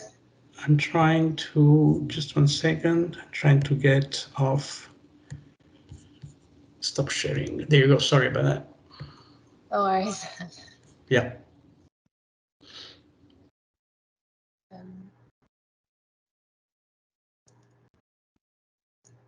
Right, let me, yeah, okay. Good morning. I am Hyunji Kong from UNESCO WIPIC, and first of all, I'd like to thank ACIP for giving me this opportunity to share my research today. I hope the presentation would inspire you one way or another, and I also hope to hear your thoughts about this topic. Angie, you might need to view it as full screen. I think you've got on Full it on screen? notes. Yeah, just Really? I've turned it into There we are. is it working? Yes, that's No. It's not. Okay. Why is that? Oh no, we can see it. It's that will be fine. Let's make it a little bigger. Okay.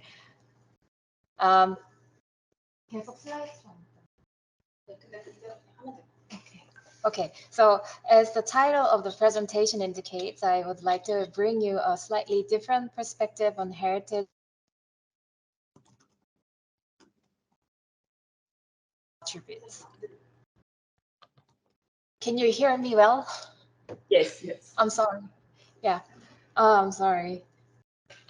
Should I speak louder? No, that's fine. It's really clear. Everything's fine. Okay. It's fine. Don't Okay. worry. Fine. That's not muted.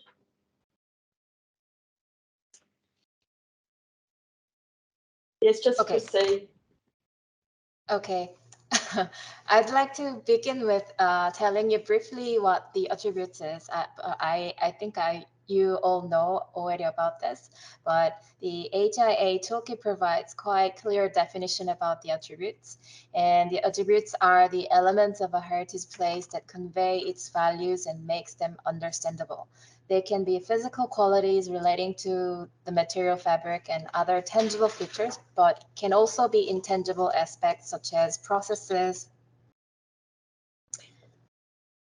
social arrangements or cultural practices, as well as associations and relationships which are reflected in physical elements of the property. So it would be much clearer if you put heritage values between the outstanding universal value and attributes. The attributes are the elements and conditions that express and sustain heritage values. It makes the heritage values more explicit by breaking them down into different types of attributes and describing them into words. I will further explain here about how attributes, integrity, and authenticity are correlated. For cultural heritage that features attributes are the form here, form and design, material and substances, use and function, tradition, technology and management, and so on. And for the natural heritage, the features of attributes can be specific landscape features, area of habitat, flagship species, aspects relating to environmental quality, and so on. And these different typology of attributes within the heritage sites, when they are identified, can clarify the heritage values that seems to be vague and visible if it's just put into the name of values. And if the heritage values are truthfully expressed through the identified attributes, the heritage site will fully meet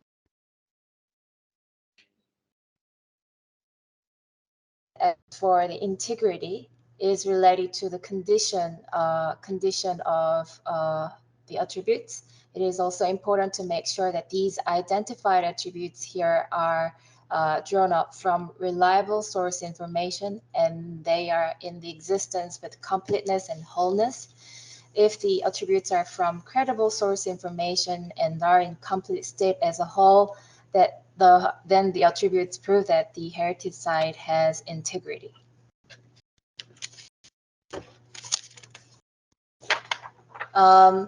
Some might wonder whether identifying attributes can be considered interpretation. So I put this question, is identifying attributes interpretation? And as Sojong will be talking about in the later presentation, the interpretation is a meaning-making process. It means interpretation aims to find those elements that has meanings to stakeholders within the heritage. This also means that the process of interpretation involves participation of stakeholders and communication with them.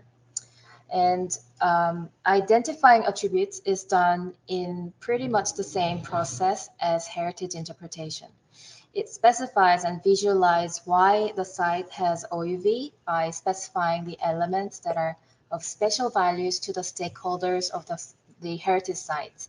And because the types of attributes encompasses tangible and intangible aspects of the heritage sites, it encourages comprehensive and collective understanding of not only the OUV, but also other values. So it thus gives clear and more visible understanding of the heritage sites to the audiences and helps facilitate building more rigid connections between people and heritage places. Then how do we identify attributes? The HIA toolkit published last year presents 8 steps. First is to find the SOUV of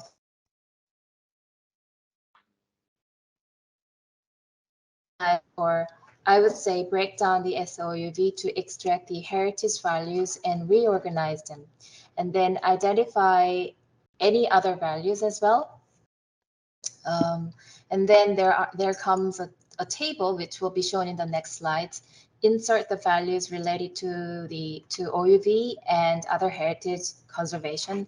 Then insert the attributes corresponding to the OUV and other heritage conservation values into the table. Then refine the attributes and then identify information sources. So it will be much more clear if you see this chart, which I believe you've already have seen it. So here is the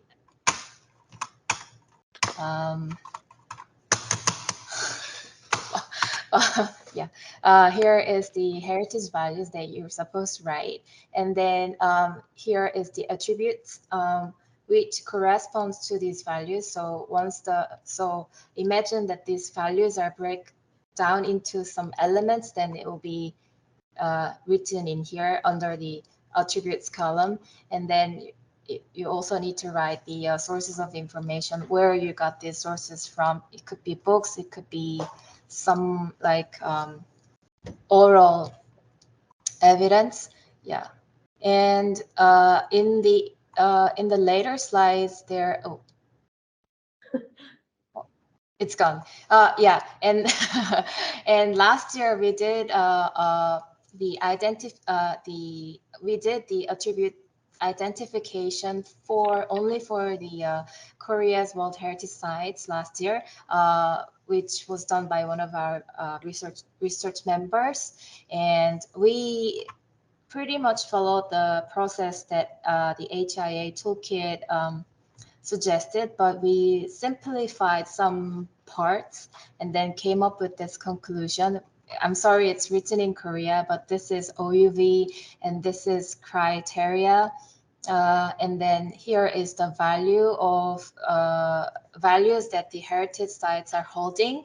And then here is the attributes. And we consider that though we have these attributes, one attribute, it's not only the case that only one attribute correspond to one value, but it's more like all these, the combination of attributes can contribute to multiple values that forms the entire heritage values and OUV. So we are still in the process of finding what the attributes are and what its good functions are. So yeah, maybe next year we will have a better idea about the attributes. And then what could attributes identification do in the World Heritage process? I just simply divided that into 2 stages, which is before nomination and after nomination, which is mostly the management stage. And before nomination stage, it's a process that involves diverse stakeholders to identify attributes, and it provides credibility to the OUV of the heritage sites once all these detailed attributes are identified to form the value, to prove the values. And it helps recognize other values of the heritage sites. And though the other values are not may not be as respected as much as the OUV in the World Heritage System, but it could be still a great source ingredient for inclusive interpretation and sustainable management system. And once it is archived and in the management stage after nomination, the identifying attributes can enable collective understanding of heritage values among stakeholders, and it will increase efficiency of heritage management and conservation. And there will be all other more good benefits about identifying attributes. And then how do we develop attributes into a better interpretation? That was my question, my self-question. And I believe there should be three conditions. First is a well-established notion of interpretation in the World Heritage System. The notion of World Heritage System is not well, I think, described or utilized in the World Heritage System, and this should be clarified in advance to understand the attributes. And second is the proper introduction of attributes and identification methodology. There should be more direct, fast, and easily understood. You've got 1 minute left. Okay, yeah. How to extract the attributes and record them. And third, it is important to note that the description of attributes can be changed by new discovery or for other reasons, but as attributes are related to OUV, which is fixed, there should be some framework that reflects the changes in the attributes and heritage values. Whew. Through literature review on those books and manuals, guidance on the attributes and the identification methodology that are already existing, and through the roundtable discussions that we had this year with the heritage professionals, WPIC has realized that the attributes identification can be a great tool for not only conserving the physical aspect of the sites, but also creating profound interpretation. And this year focused on... We'll need to wrap it up now. Okay. We have a couple more sentences. Okay. Yeah, so we are still we're in the process of developing a guideline for attributes identification for those who are preparing for nomination of the World Heritage Sites, who are in the very beginning stage. So I would like to hear some good suggestions about how these guidelines should be in the future. So thank you very much. This is the end of my presentation. Sorry to keep you to time, but no worries. No, Thank you. Thank you for reminding me the time. Thanks. Thank you so much. We can have a bigger discussion after the next presentation. So now we come to Sejong with her paper on new definitions of heritage interpretation and heritage presentation.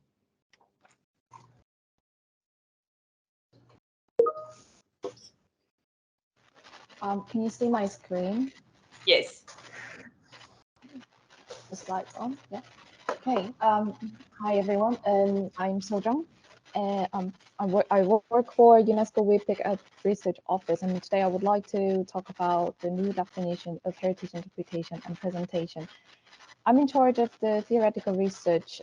Currently, the research phase is focused on the definitions and concepts, and some of you might already know that there are a lot of some initiatives in and outside of RCIP and ICOMOS to revisit the and revise the 2008 charter or something else, and WPIC is one of them as well. Not directly revising the ICOMOS charter, but setting up our own definitions and goals to contribute to better heritage interpretation and presentation. And I might just stop you there, that we're not actually revising the 2008 charter, but we're adding practice notes to it. So okay. Just to clarify that, yeah. Okay, sorry about that. I might. That's okay. I just think I'll get into trouble if we're revising. Okay, yeah. As the previous presenters drawn out in the previous presentations, that even we have some different point of views and issues on understanding what heritage interpretation and presentation is. And even though we might have some different point of views, because we understand and acknowledge there are different perspectives to if there is interpretation and presentation, or if it's just heritage interpretation or something else.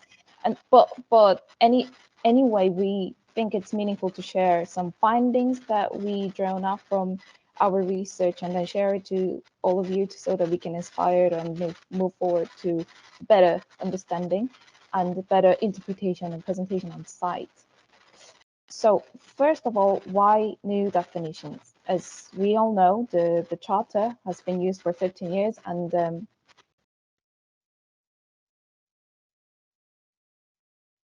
work of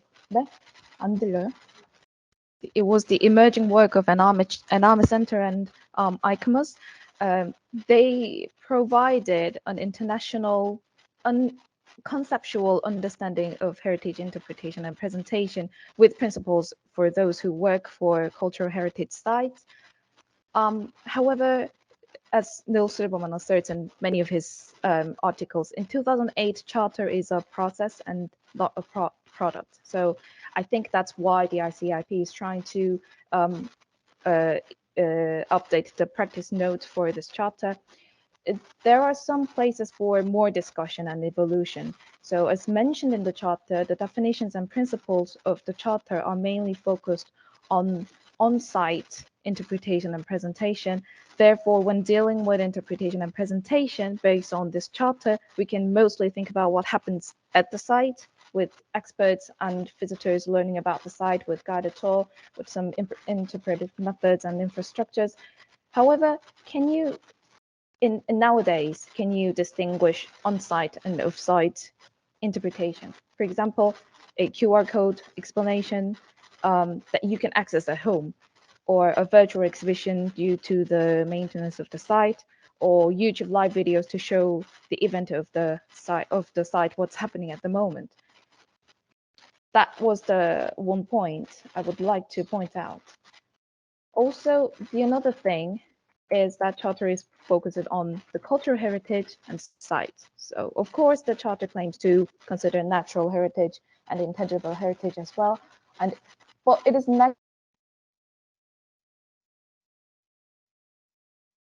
heritage or the tradition of the living heritage, etc. So we should think more about whether they are the main subject to be interpreted equally to the heritage values, site values that we call, or whether we are only using them to explain the heritage values of the site. So working with stakeholders, right holders, and broader communities and their traditions is very important. However, in a world where anyone can present about heritage sites through their social media, artwork, or independent project, this issue of who is going to be the most challenging part of defining and conceptualizing heritage interpretation and presentation. And in the previous pop quiz, someone talked about the audiences, and I think that's also somewhere in the same line with issues of who. So communities are the most important actors in heritage places, not just as the stakeholders and resource peoples of heritage places, but more importantly, they create new values about the heritage based on how they understand the heritage place or heritage at the moment, and continue this value through and as living heritage. So how can you distinguish site interpreters, communities, and visitors? How can we define who interprets or presents heritage, who interpretation and presentation? Nowadays, heritage changes. That's the biggest theme of this year's General Assembly. As we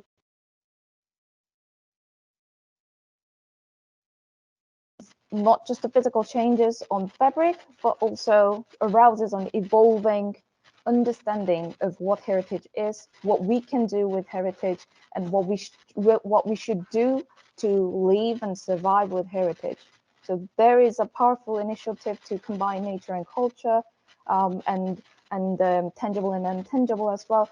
Now we understand heritage as a process. All these things, paradigm shifts, should be discussed carefully in heritage interpretation and presentation field, like the heritage world, general heritage world.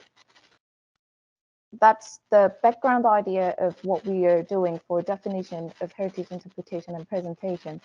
So the main question that we want to focus is, what is the essence of heritage interpretation and presentation? We did a lot of discussions with working group, and we did a lot of meetings with other consultants. We think the essence of heritage interpretation is meaning making. That's why Hyunji talked about the attribute mapping as interpretation, as heritage interpretation, because in World Heritage field we need to focus on, as state parties should focus on the value framework of World Heritage. Anyway, I agree with that heritage interpretation still considered as a add-on after conservation planning has been completed, as the Borough Charter practice note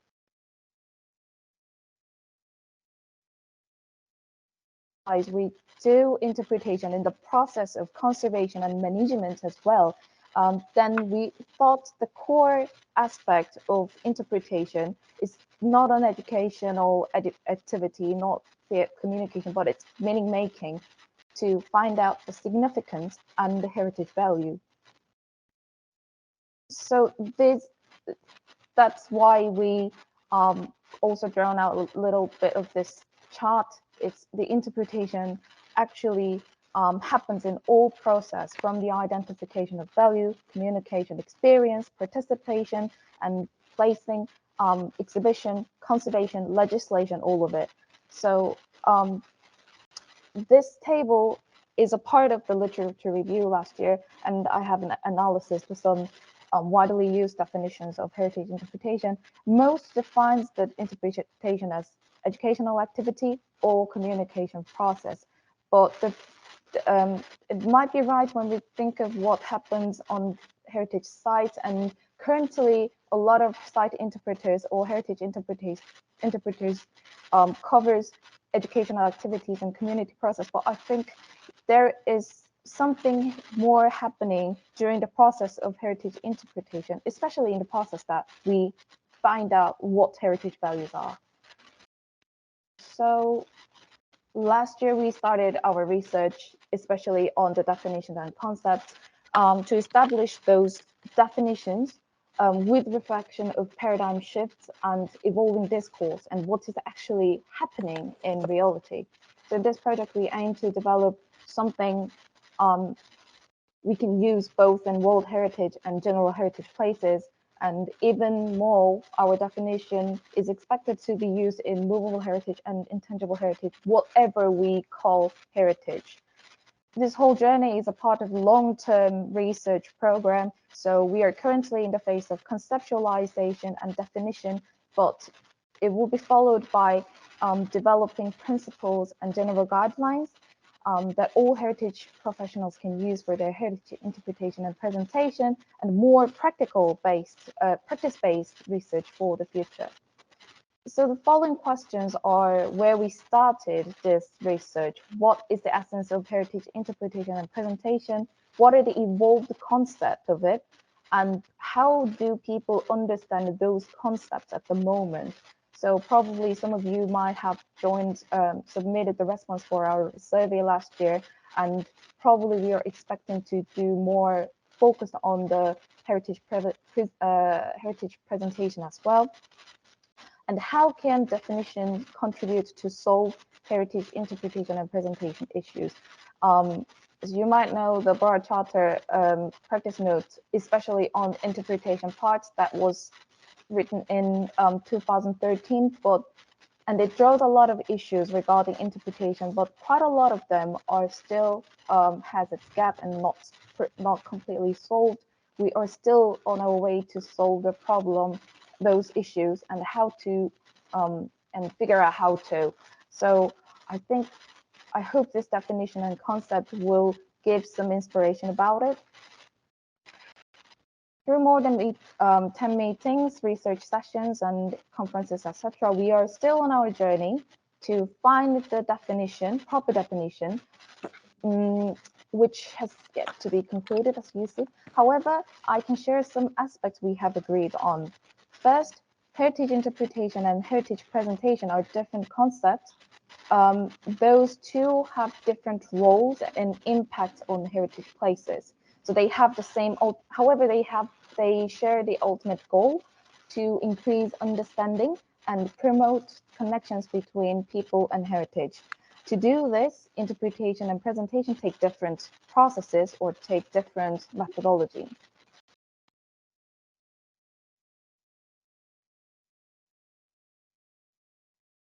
You've just got about a minute left in the presentation. A couple of minutes. Okay.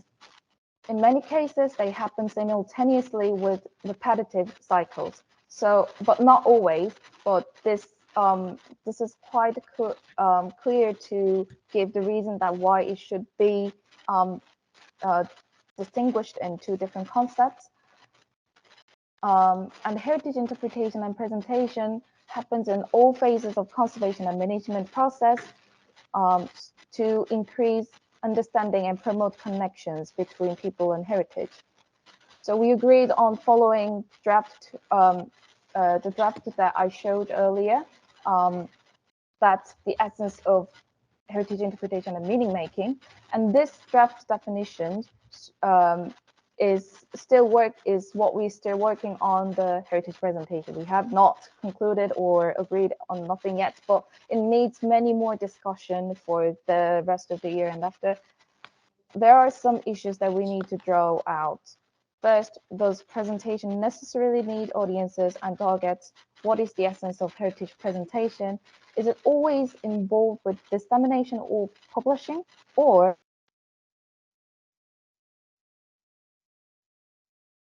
and show and express heritage values as heritage presentation?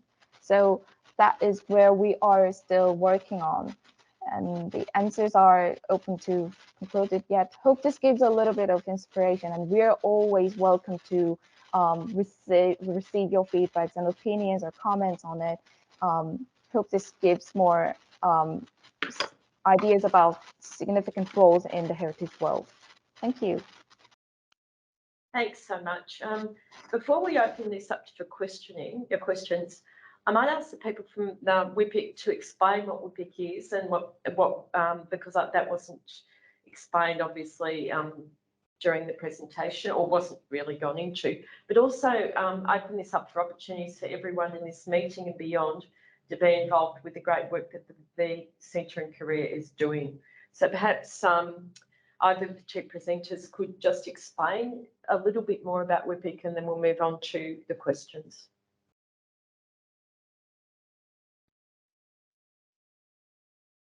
Jean?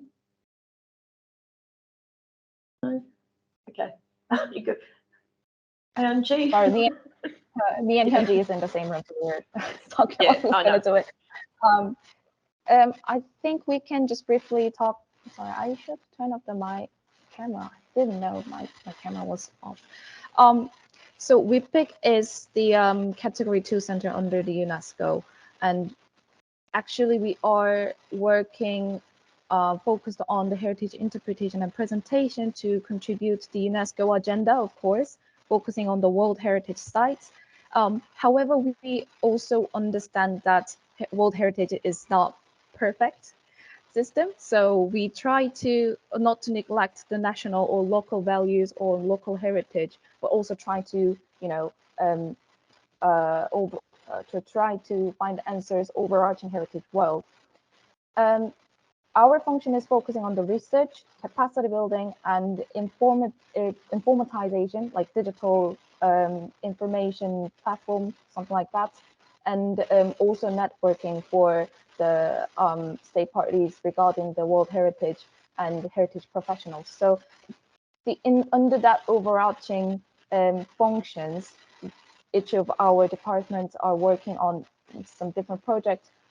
In research office, I would like to say that we divided our research area into 4 different areas. I think I can show you the screen if I may share the screen.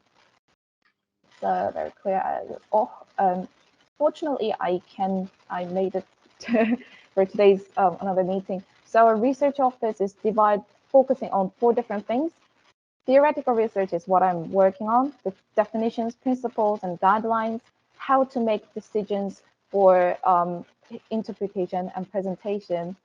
Policy research is what Hyunji explained. It is mainly focused on the World Heritage System, operational guidelines, or World Heritage policies that affect the impact the impact to the state party very partly. So we need some improvements in that part as well. Thematic research, it is basically on some themes regarding heritage interpretation issues. So until next year, we're going to focus on the sites with memories of recent conflicts. I think a lot of people are interested in it here as well. But then we'll find another themes. Might be climate change, might be gender equality. I don't know, but it will be moving over to different themes as well. And then we will talk. We also trying to react to some regional issues, because we got a lot of opinions and requests from other state parties and other UNESCO regional offices as well. So that's what the overarching ideas as well for research part. And we're also planning for other capacity building programs that is still ongoing, and some periodical publications and newsletters as well, so that we can share what we're doing. So probably you can stay tuned on our website or social media so that you can get more information and news about it. I think that's all for about No, that's great. I think perhaps just aside from just social media, it might be good to create a formal link, or to encourage all the participants in this meeting to contact me, and then I can contact you and we can set up a broader group for WIPIC, because so far that's been involved. I've been quite heavily involved with that, but it's a good chance to reach out more broadly in this context too. Thank you. I'll open this up for questions, and I've got one comment from Leila here, Leila Shahani. Perhaps you'd like to, Leila, are you there? Perhaps you'd like to make your comment about the session. Hi, Thanks. Can you hear me? Yes. Yes. I thank you very much to Cayetano and Hyunji and Sojung. I just wanted to say we've talked about the problem of budgetary limitations in the field of limitation, which exist in many governments and at the international level. And I guess it's one thing to define our terms, but I'm concerned that defining will then not allow for precisely for the type of fluidity or at an epistemic level that we're hoping for.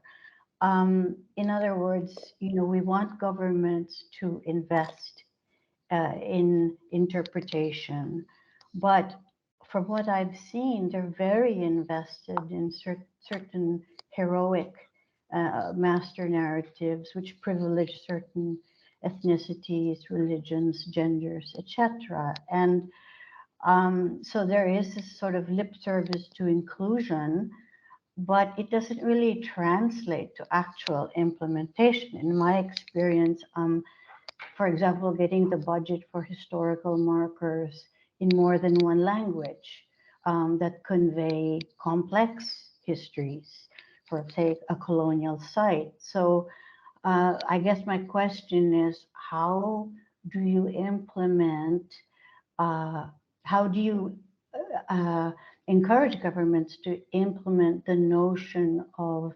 multiplicity in a way that's not a simple core periphery divide, but, because the core itself is a problem in terms of what it constitutes and who gets to decide what constitutes it. Thank you. Thank you. And you're presenting, I think, straight after the next break. So, yes. Yeah, that would be great to hear you speak on that. John had a question or comment? Both. Yeah, first, I want to say how fortunate the interpretation world is to have WEPIC, because internationally there's very little organization. There's been multiple attempts, as some of you know, for the different associations to work together, and that's largely failed. And except for Interp Europe, there really is nothing international. I mean, there's lots of different associations. So that WEPIC is filling that vacuum is so important. And of course, I'm biased because some of you know, as I mentioned, I'm on the advisory editorial board for the new magazine. But still, I believe that even before I was elected to the board. And I want to compliment Sojung because this definition issue is such a challenging one. There are so many definitions, including many that you don't have on your list, including the NAI one, which has been changed since the one that you mentioned. I mean, it's really challenging. And part of the challenge is that ICOMOS's definition is, I can't understand it. I mean, I just saw it on the screen, and both presentation and interpretation both give examples of media. So I can't even tell the difference between them, and that you're trying to work with that. So that makes it even more challenging. And then there's, at least in the West, there's a long history of now constructivism in education that's entered interpretation, especially like with the work of Sam Ham. And one of the arguments that have been used is, and I don't know that this concept is integrated into ICOMOS's concept, is that obviously the interpreters interpret, the managers of the sites, but the most important interpretation is actually the interpretation done by the audience itself. They're the ones who are creating ideas, themes in their mind, conclusions, meaning. It's not the interpreters who are creating meaning for them. They're just providing the situation. But the idea of interpretation and presentation implies that somebody's doing the interpreting and then there's presenting to the audience. And it's like, well, yes, there is presenting to the audience, but the audience is also interpreting. So I'm just underlining, and Sojung, how difficult your research is because there's so much debate and different ways to look at it. And I also, I have in Spanish, we've published a textbook looking over the history of definitions and trying to understand some of the commonalities, which, it didn't make it into your research because you probably don't read Spanish, but it is really challenging. So I wish you the best in continuing to move forward in that, and hopefully there's a resolution or at least some results that will have some impact internationally. But we need to move beyond ICOMOS's definition because it makes very little sense the way it's written in the charter, at least as I understand it. Can I just point out, as being in the ISIP itself, that we're aware that definition's outdated, but it's very hard to change the charter, which is why we've been working also, of course, with WEPIC to add the practice notes. But the charter's actually a draft charter. It's not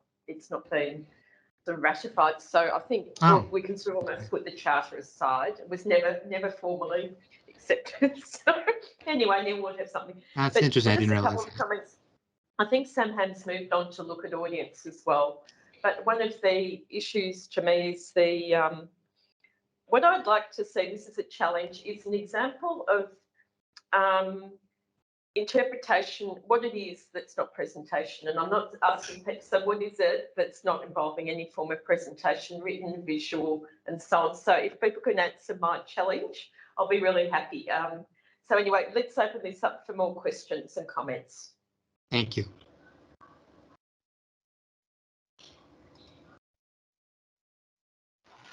I think, thank you, John.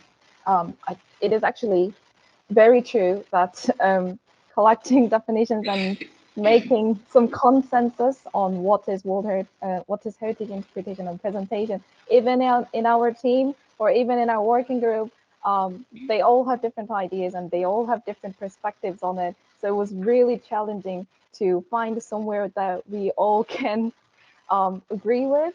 And Sue might have understand that the current charter of ICOMOS separates interpretation and presentation, but it is not really accepted. Look at her, she's laughing. We know, I'm aware of that, but it's impossible to change it unless you go through the Dante's 7 levels of hell with ICOMOS. Don't take that out of the recording.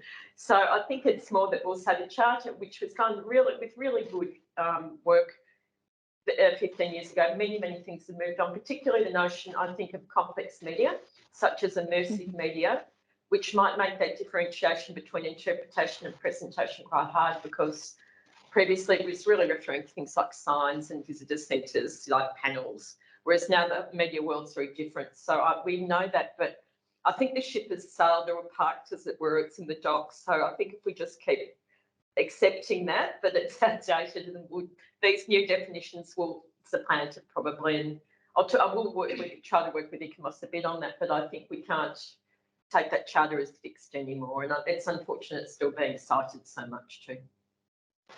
Any more questions or comments? And that, thank goodness for Whitpick, Johnson. Thank you.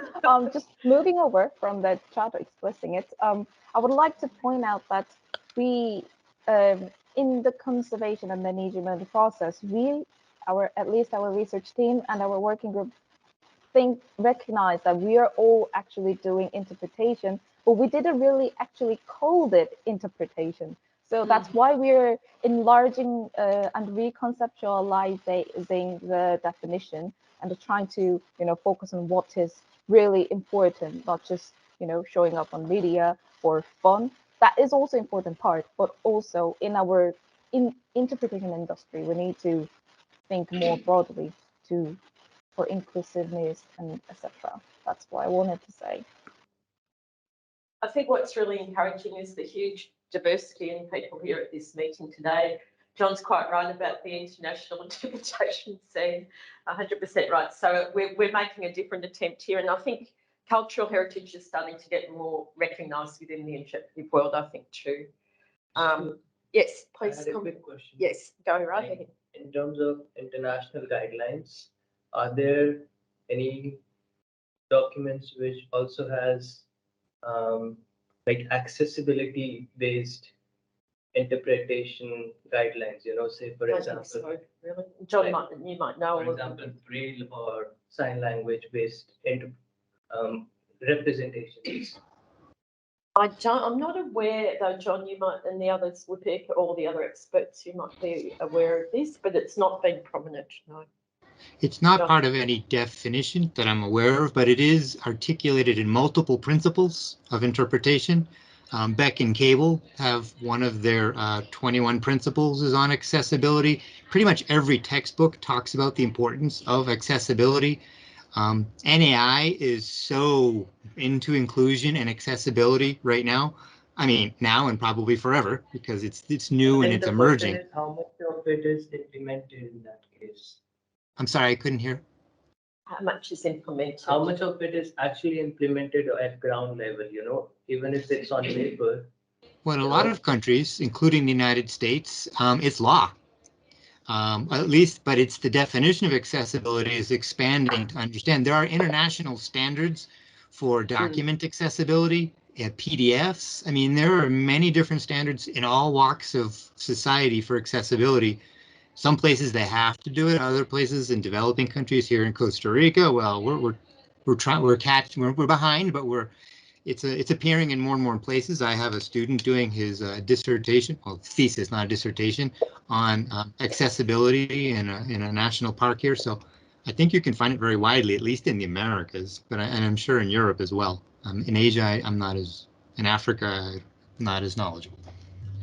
Has anyone else from the group got any comments on what's happening in their countries with accessibility?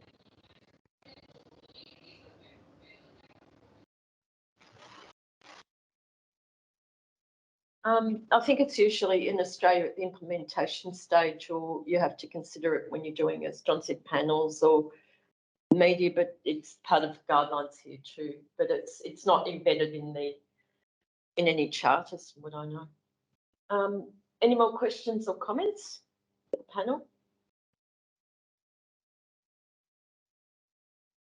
No, we may then take a 10-minute break again because it's a long morning, and we'll reconvene at 10 o'clock for the topic of difficult and contested history. So time to have what I call a sanity break, and then we'll be back at 10.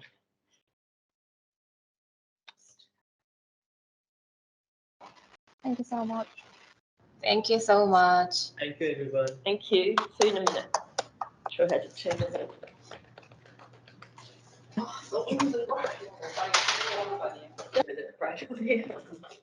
It's be going for 6 hours. How are you? I'm really well. Oh, you weren't what you've been, I mean, you must have your hands full with this, and you're doing your PhD as well, right? It's been a joy. And So you arrived what time? Yesterday. But You arrived yesterday. Yeah, I arrived in the morning. Morning? Were you sleeping the whole day? No, Everyone Where were thinks you? it's a good idea. I arrived early in the morning So in what my hotel. you came from Tanzania. Oh, they're getting it right. Dar es Salaam to Mhm. So a lot of this is. so Dar es Salaam to Dar es Salaam to Addis, Addis, Yeah. Addis to Delhi. How you had. Delhi to Singapore. No, I came from Dar es Salaam to Addis, Addis to Delhi, Delhi. Oh, you took a direct flight. Mm. Yeah. I'm the treasurer. It was a very, very long. Hectic flight. Supposed to be setting up. Yeah. So you must have started on Tuesday morning. Yeah, so, yeah. No. It's hard, yeah. I have arrived there yesterday in the morning and in my hotel, I was supposed to check in at 4. And so I spent some time going around, visiting here and there, visiting until 4 p.m. They allowed me to check in. So where do you stay? In the central near the main station. Central. Really? Where are you staying? In the central, Elizabeth Street.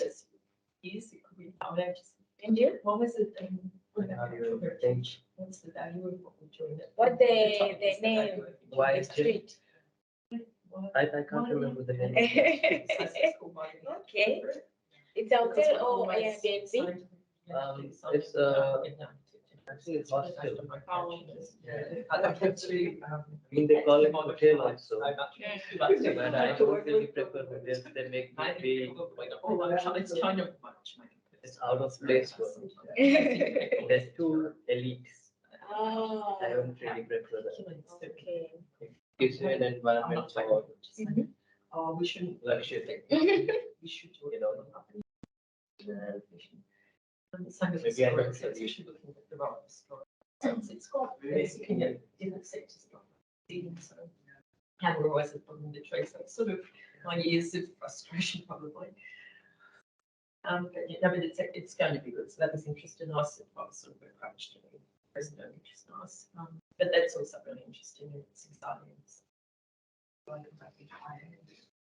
No, not even on regional, but absolutely.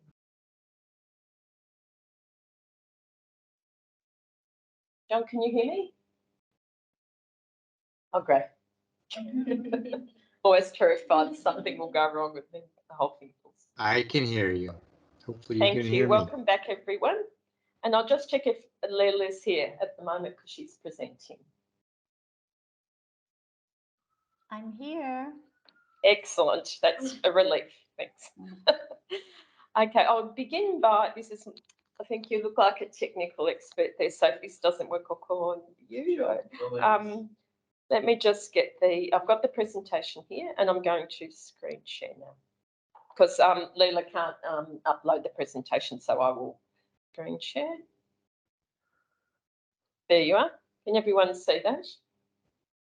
No, could you? Yeah, as of course it didn't. Nope. Nope. Yeah, it's okay. I'll try this and then that. Can people see that now? Yep. Is Well, that working? it's black, but it's about I don't see anything. Can you show me? the space is there, but it's full of blackness. Yeah, I'm just getting some help with this. Otherwise, I'll get Gmail to help. Do you want me to turn that off? I'll just get help from Gmail. Sorry. Hold on, I can fix that. There you go. Sorry, I'll get rid of that. I'll just pick. Okay, so we'll try again. So share. This one. That one. Okay, and then that one there. That's it. What I did. Now it's good. Oh, great. There it is. Third time lucky. Okay. Now, Leila, if you just tell me when you want me to go to the next page, that would be great. Okay. So should I start? Yes, please start. So hello, everyone. Thank you so much to Sue for organizing this and for putting up with my technical ineptitude. And thank you to ICIP.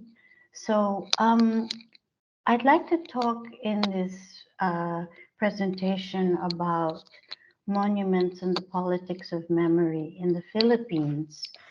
And I want to talk about it not just as a national case study, if you will, but to look at the Philippines as a developing country that oscillates between different points of anchorage, negotiating between different power brokers, which happens to many other developing countries. And often the debate is the belly versus heritage, or the belly versus the environment. And often in countries with the kind of economic precarity that the Philippines has, the belly wins over. So next slide, please.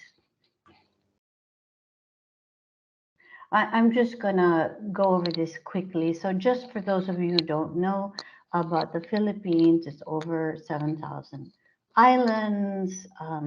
It has approximately 120 languages. It's an archipelago. And because of its location, it's considered to be very strategic, politically, militarily, but also culturally. Now, what is interesting about the Philippines is the so-called great traditions of Hinduism and Buddhism really did not have much sway in the Philippines, except for loan words from trading exchanges, except for Islam in the south. So prior to colonial incursion, you have Chinese and Indian traders. And then by the 13th century onward, you have Islamic sultanates. Next slide, please.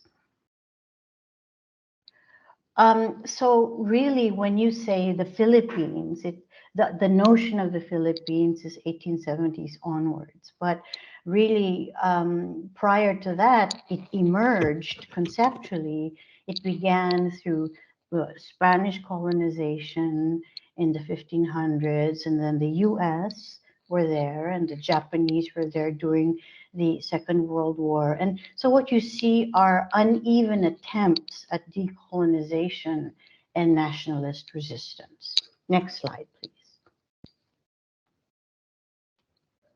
So the Philippines did have sacred sites and vernacular architecture, but sadly much of it was damaged by colonial and metropolitan erasure, and also ecologically. And to go back to, I believe it was Gaetano's point, that much of it is really, many of the cultural expressions are meant to go back to the earth or be transitory or ephemeral. They're not really necessarily meant to stand the test of deep time. And so many of the sites have been erased by the very nature of the culture. What we see in the Philippines really is a kind of Catholic enculturation of the public sphere. And so even though you have a secular constitution, the separation between church and state is really very tenuous. And so when you talk about heritage and monuments, they're very deeply entangled with the country's colonial past. And so in one sense, you say, well, how do you distinguish between colonial legacies and national heritage? Next slide, please. There seems to be, I mean, even now, a general refusal to challenge Catholicism and the church hierarchy. And many of the Catholic monuments remain intact and are preserved by the church, which is very powerful, as well as the state. In the Philippines, you see a great persistence of inequality on many levels, and there is you know, I suppose Catholicism, as well as the Asian, the influences of Southeast Asia, there is a great deal of emphasis pedagogically in submission and obeisance to, you know, authorities. So if in the Philippines being civilized under Spain was about religious conversion, in the American context, what you see is the promotion of the English language and the secularization of public space and the emphasis on development. As you will see later in my talk, I question the degree and extent of that secularization. Next slide, please. Leila, I know Yeah. your presentation is quite long, but we only have 15 minutes, so Yeah. it might be good to. Yeah, so break you the know what, slides. I'm just going to whiz through this. So essentially we have World Heritage sites in the Philippines, but the built sites are primarily about the histories and concerns of social elites. Next slide. Very few monuments commemorate incarceration and oppression. And this is very different from, for example, Australia and your 11 convict sites. And it's always about those who overcame rather than suffered under colonial oppression. So it's always about those who succeeded in resisting. And it's a kind of state-sponsored repurposing of nation building, which is not necessarily a bad thing. I'm just pointing it out. Next slide, please.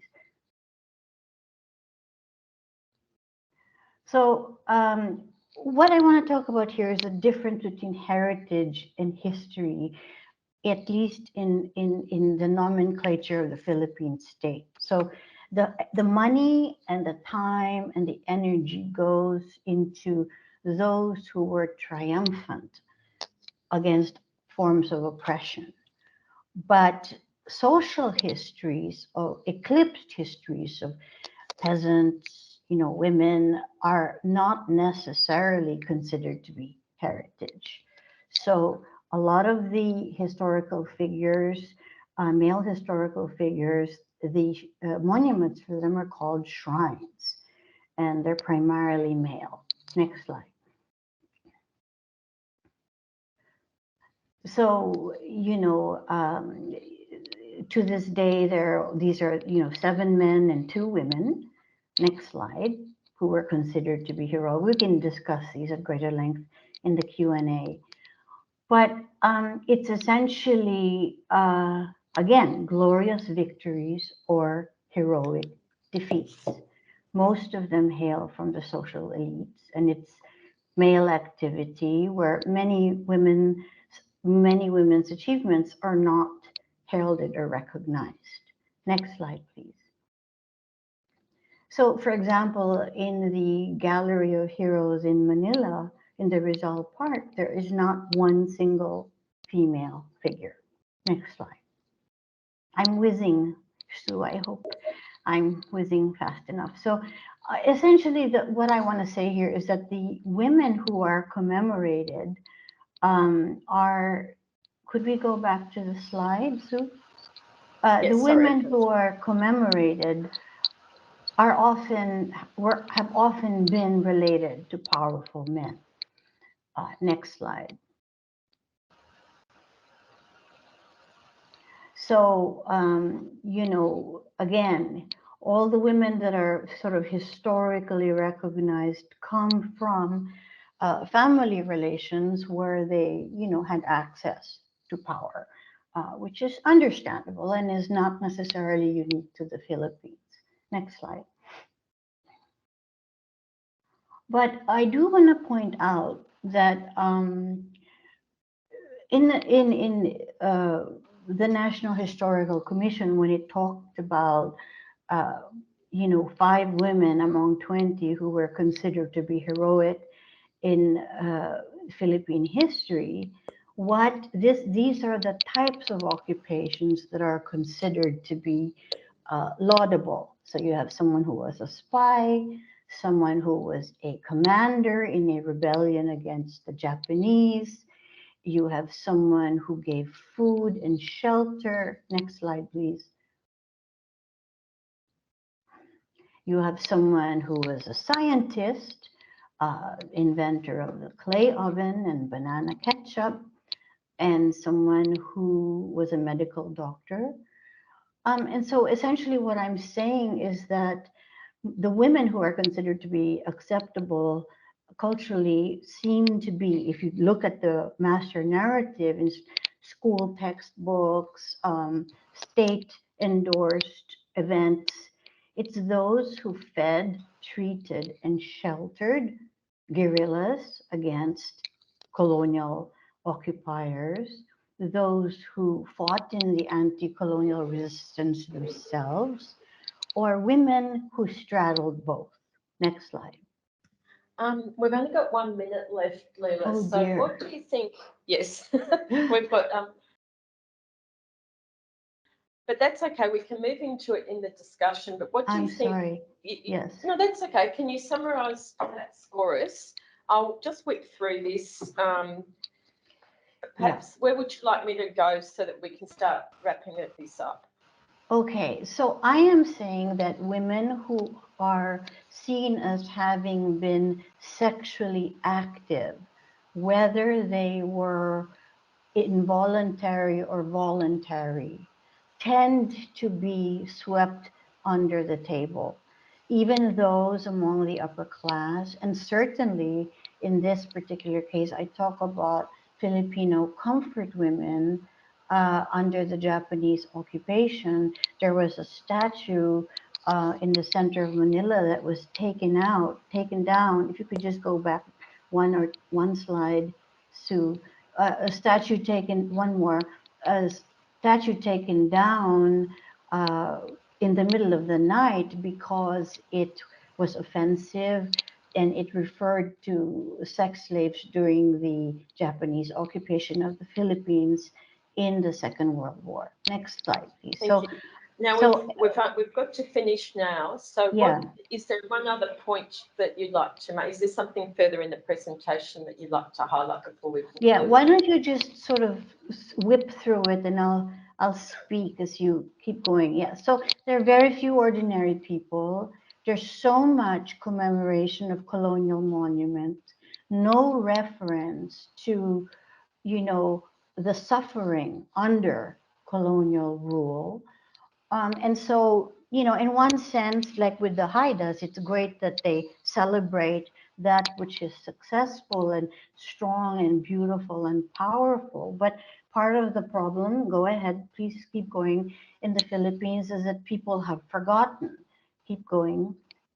forgotten what exactly it is they were resisting. There's very little resistance to Catholicism or colonial rule. And so, yes, so I'm basically saying that, you know, we really need to have more complex discussions about our historical markers. And that's why I was bringing it up in the last session. We need, if Australia can talk about convict sites and the US civil rights can talk about, the US ICOMOS can talk about civil rights movement in Alabama, we need to talk about traumatic memory because it has to first be acknowledged and identified so that we understand what it was, who it is that was trying to resist it and why. Last slide, please. And that's it. I mean, the connection between intangible cultural heritage, creative economy, and World Heritage Sites, multiplicity. And the last slide, please. Yes. And so I suggest that there's a need for some iconoclasm in decolonization, and that focusing on heroes can be a very problematic thing, and we need to open up the idea of how we are going to convey multiple histories and multiple narratives regarding one historical event. Thank you. Thank you. And I think you summarised that really well, and it gave me really, I think it's all a very clear idea of what you're saying.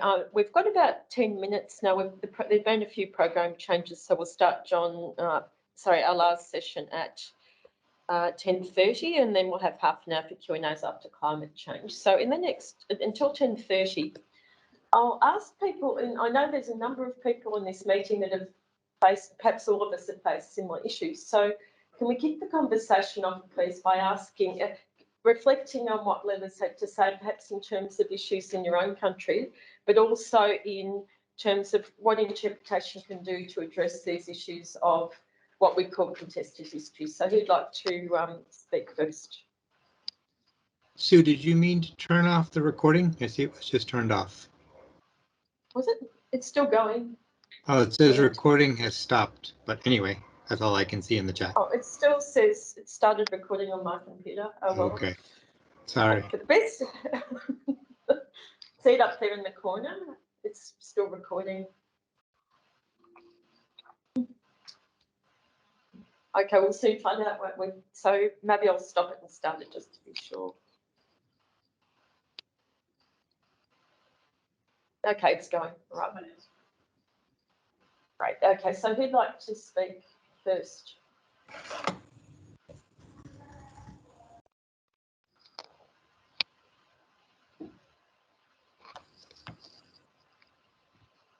Anyone in the room here want to reflect on this issue?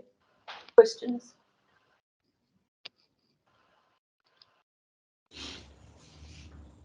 I might, if the WIPIC people are here then, still, I can't see my list. Might be good to hear from people who've dealt with issues like this one of statues being torn down, or how heroes are represented perhaps in culture in their own countries and what we can do about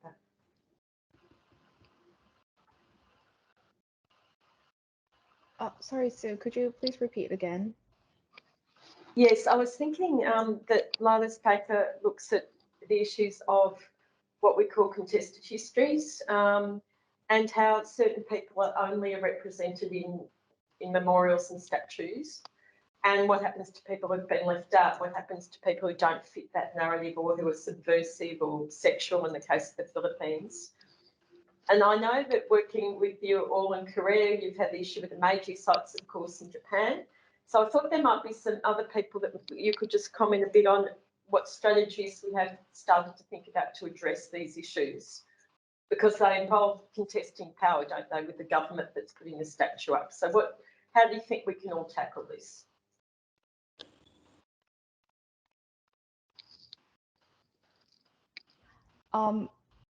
Actually, first of all, we are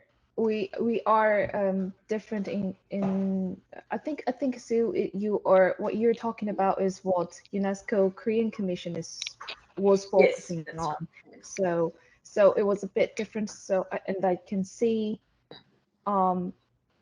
Professor Ji-Hon Kim, so maybe she can explain it more about it more in detail, because just briefly about what WIPIC stands is not, we are trying not to completely focusing on Korean national government. We are supported financially from the Korean government, but we are trying to cover the regional issues or sites of conflict issues for other countries as well in the World Heritage System. Currently, we are doing the research on sites of conflict, but that is more about the case studies and the categorization of conflicts. So we are still trying to figure out how we can work under the UNESCO World Heritage System and the ongoing dialogues of World Heritage Committee. I hope that will give you some answer about it.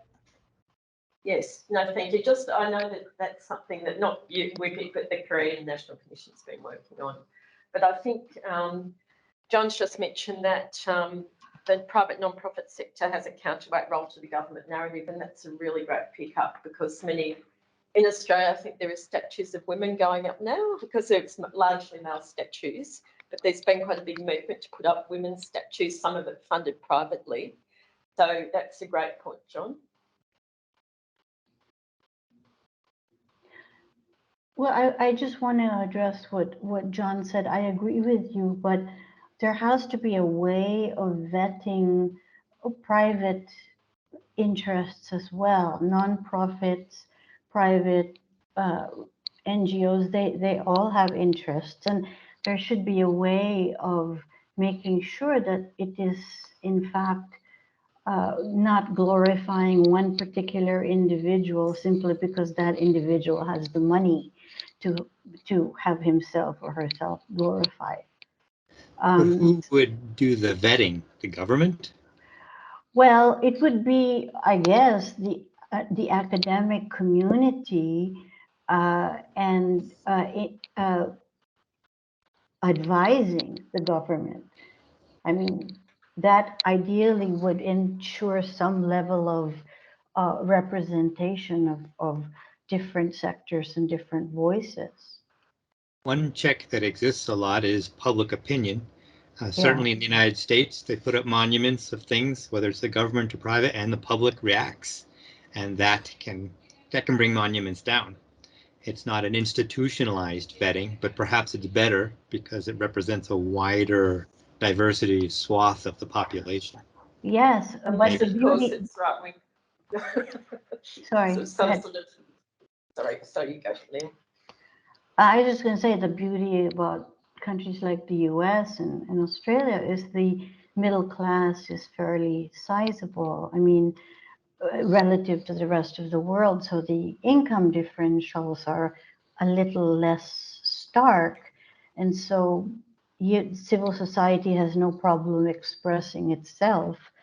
They have access to computers, they have access, there's a whole political economy, like who has a laptop, who has a cell phone, who has internet access, who can actually use a QR code.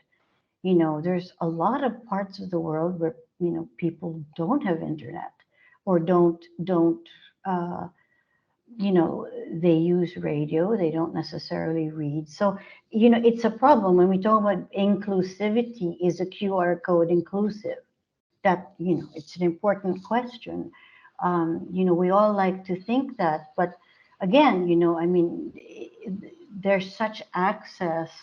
The middle classes in the US have great access that many in the developing world simply don't. I mean, and in some cases, it's really about precarity. I mean, if they were to go against, state expression, that could be a very dangerous thing for many people. I mean, you've seen under Duterte's drug war, people have just been shot on the basis of, and it's not unique to the Philippines. There are many countries like that where, and again, if we're going to use the United States, I mean, the civil rights movement, has been so powerful. And of course, there's a push and pull, but there's a dialogue here, which unfortunately is not necessarily the case everywhere.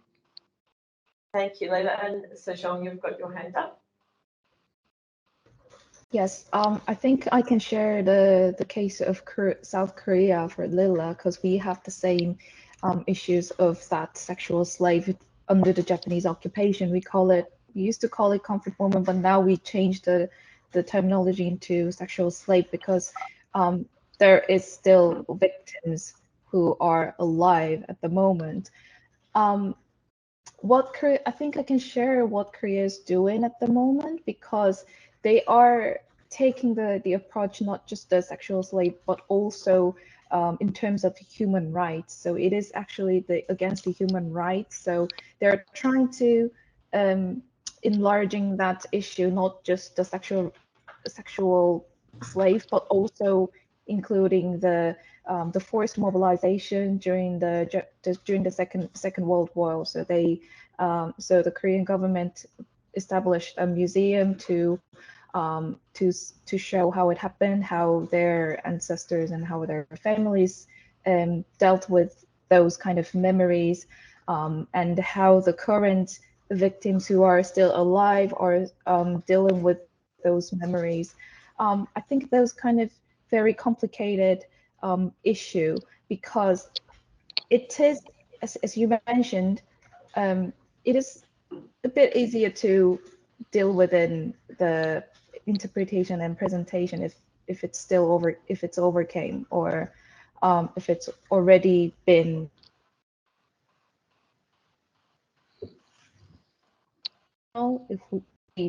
if they see interpretation and presentation, if they still, it might remind their memories, painful memories, or etc. So it is very complicated, and I think it needs very sensitive and sensual, careful approach to deal with all of it. Yes, I fully agree. And I just want to say that Korea is very impressive when it comes to that issue. But I mean, there are countries where, for example, like in China, they don't talk about their experiences as comfort women as much. The Philippines is somewhere in between. But what I am suggesting is there is so much to who I am besides my successes and triumphs. Also my tragedies and my sadness, including my achievements, make me what I am. And that applies to any narrative, in my opinion. Precisely, if we're talking about multiple narratives, any narrative has to convey multiplicity. Thank you. I think we need to wrap it up here, but that's obviously a topic that can be pursued next year too in some depth, particularly the notion that with many members of the public might still think there's one story to be told. So maybe the issue for interpretation is to show those other possibilities for interpreting sites and engage people in discussions about that. But look, thank you everyone. And we'll move on now to interpretation and climate change. That's John. That's Alaa, if you're there. If not, we'll just go on to John. I can't see who's here.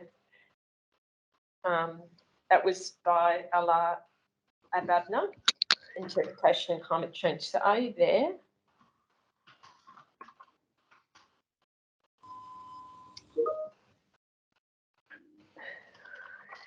No? Okay, we might, we'll go on to John now, because you're the only presenter now on interpretation and climate change, but John, we'll have some, at the end of your presentation, we'll have some time to discuss your presentation, maybe continue this discussion about contested histories too.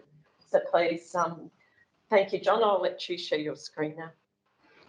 Okay, let's start with a video here. Tell me if the volume, I don't even know if I control the volume of the video on Teams.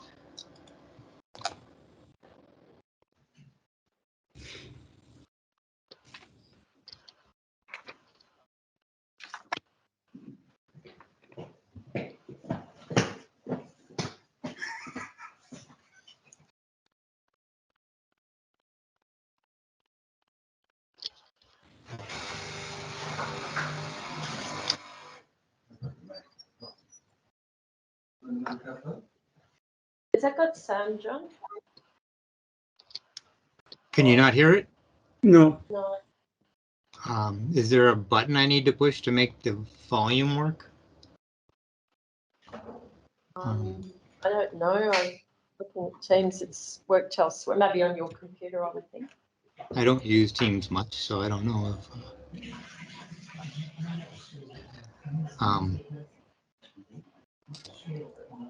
Well, I have my mic on and I have my volume all the way up.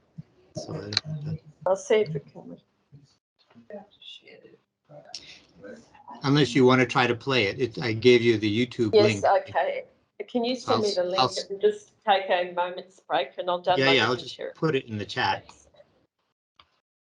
I'm playing it off of YouTube myself, so. Okay, thanks, John. And I will stop sharing. Technical moment. Here we go. I've got YouTube. I'll just download it now.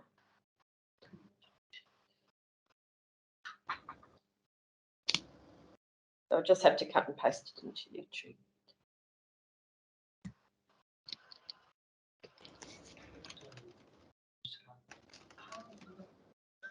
Now it's playing for me, so I will now screen share just a moment. Thank you. We'll see how it goes, John. Let's just check. Can I download it from YouTube or do I need to pay direct? We'll see how it goes anyway. Share. I might need to hop again, tech whiz. Work last time. Can you see? Oh, there, oh, it is working. Excellent. Thanks. Yeah, Can just you your mute presence sitting next to me made it work. Okay. Can you go to full screen first? Yeah. There we are. Great. Thanks. I don't hear it. Is it not working? Oh, I didn't share it. Sorry, let me do that. Just that. Just that.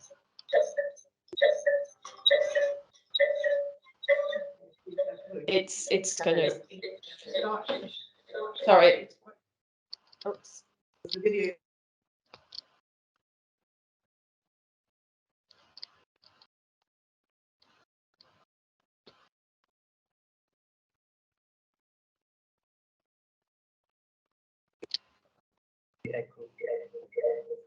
Before you share.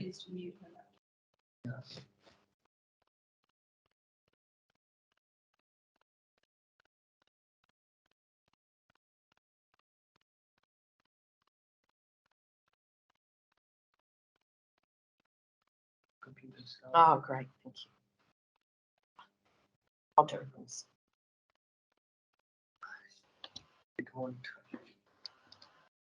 It's not updated. It installed. Share the link. Okay, we might have to do it mute, John, if you just share your screen again, because mine won't do it apparently. Sorry. Install. Okay. Try once more just to see. I'll just try once more. I found the button. I found the button for sharing great, computer okay. sound, so it should work now. Thanks, John. Without audio, it literally wouldn't work. But here we go.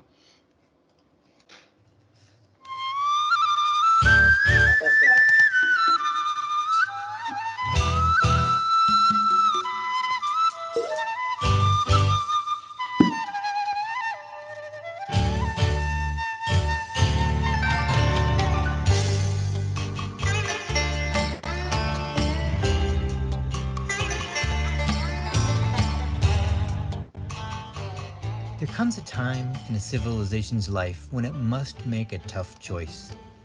Humans now face a critical bottleneck: climate change, pollution, overpopulation, and resource depletion. These challenges constrict the path to sustainability. The 1972 bestseller, Limits to Growth, demonstrated that technology alone cannot save civilization from collapse. It can only shift when it occurs. New data supports that civilization is, in fact, on schedule to collapse by 2040. To pass through the climate bottleneck, then, requires something other than technology. Our bottleneck problems trace to the modern worldview idea that the economy can grow forever and that nature serves this purpose. Worldviews represent lenses through which people construct reality. Different worldviewers, then, create totally different climate-changing worlds. St. Francis built this World Heritage Sanctuary and celebrated the first nativity scene here, in which he integrated people and animals. He believed that all animals consist of our brothers and sisters under God, who entrusted us to care for them. This traditional nature stewardship embraces all creation, including climate. This World Heritage Site tracks the rise and fall of an energy source critical to the Industrial Revolution. Modern values include progress, rationality, and science. And this site tells the story of industrial evolution and foretells the story of post-fossil fuel revolution.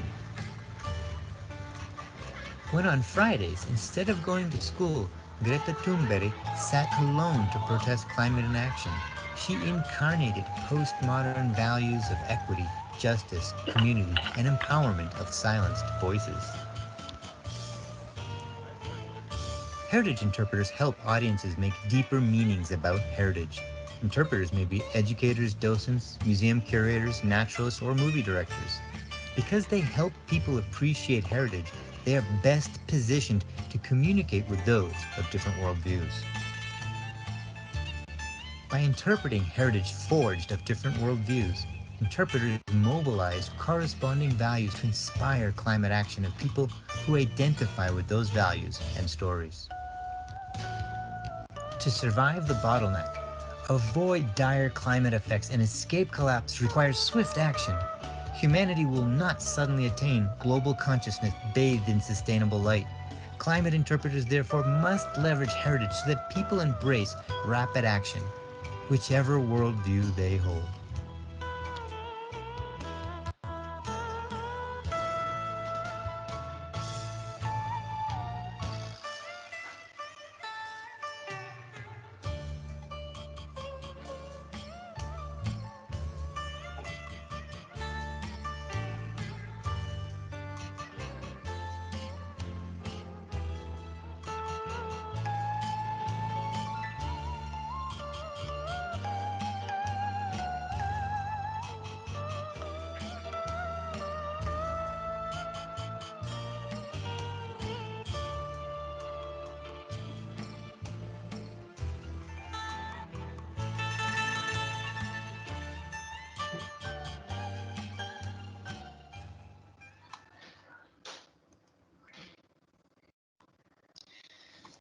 Now, for those who actually read the kind of credit page, you saw that this video accompanies a poster for a conference that was sponsored by UNESCO, ICOMOS, and IPCC in December of 2021 about the interaction of heritage, culture, and climate change. So you might ask then, where is the poster? Well, that I'm going to show you in just a second. Now, this poster is the same as the video, but in a different medium, serving a different kind of audience. Hold on one second. Just trying to go to full screen here. There we go, full screen, and now sharing. So first you can see the full poster, but now I want to beam in and interpret the parts. So this is a proposal or a hypothesis, if you will, of how interpretation might be able to contribute to climate change mitigation. Now, in this conference, there was nobody else talking about interpretation, so this was kind of the lone voice, and it probably fell on deaf ears. But since we have interpreters in the audience, I will try to see if, I'll go through the different parts and then we can talk about it. So if you're reading this, hopefully you're reading from left to right. There comes a time in civilization's life when it must make a tough choice. Humans now face a critical bottleneck, and bottleneck is kind of the metaphor used here. Climate change, pollution, overpopulation, resource depletion, and these challenges constrict the path of civilization to reaching sustainability. And the 1972 bestseller Limits to Growth talks about how technology alone cannot get us through this bottleneck. All it can do is postpone the time necessary to get there. So we need something else in addition to technology. Now, the bottlenecks problems, pretty much all the problems, we can trace to the modern worldview.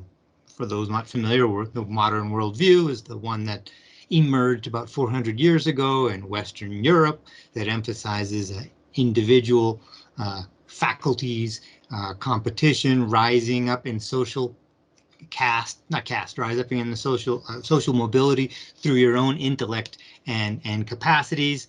And if you can't compete, then tough luck. And the tough luck, of course, is for environment, minority groups, women, and that's just the price of following the modern worldview.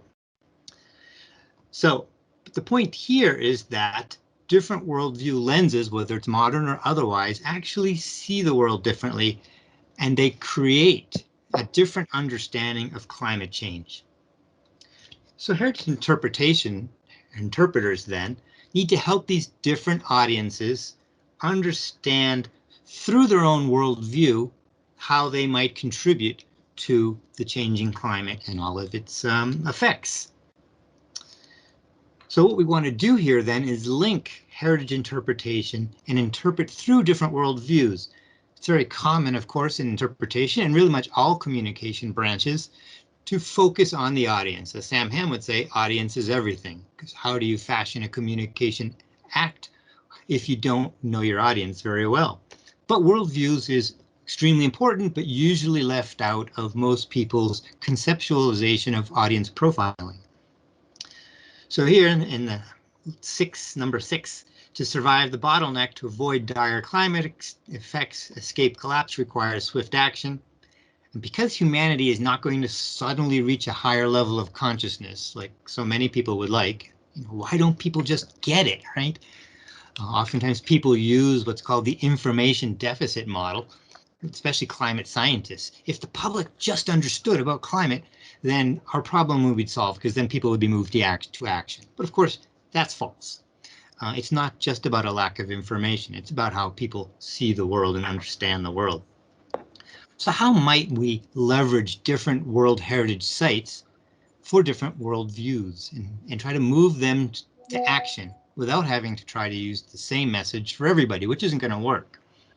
And I gave 3 examples, both in the poster and in the video, just to repeat a bit how St. Francis and his sanctuary, and he talks about the first nativity scene and how it's the responsibility of people to steward over God's creation, including other animals and aspects. Now, that resonates very well with the traditional worldview, right? Where the biblical, and probably not just Bible, but other traditions, Quran, where God has given us this obligation, if you will, of stewardship. So we can get to climate action by interpreting through that lens for a traditional audience. For a modern audience, we can use a World Heritage site such as the Solfarein Coal Mine Industrial Complex, whose very purpose is to talk about coal, obviously, as per the name. And coal drove the Industrial Revolution and drove the movement into the modern era. But it also tells about post-fossil fuel revolution as well. So this is particularly apt for people who are of a modern worldview currently. And in the postmodern worldview, and frankly, I wasn't able to find any World Heritage sites that exemplified that. World Heritage is pretty biased to past sites, at least in the cultural aspect, not natural. So I picked a heritage site that wasn't World Heritage, and that would be the very sidewalk in front of Parliament where Greta Thunberg spent many weeks, many Fridays, protesting in action, and how that represents justice and equity and intergenerational rights, and is very appealing to a postmodern audience. So all 3 of these different ways of interpreting different World Heritage sites can target different kinds of people and move them to action with different motivations according to how they see and understand the world. I don't see interpretation doing this very much, if at all.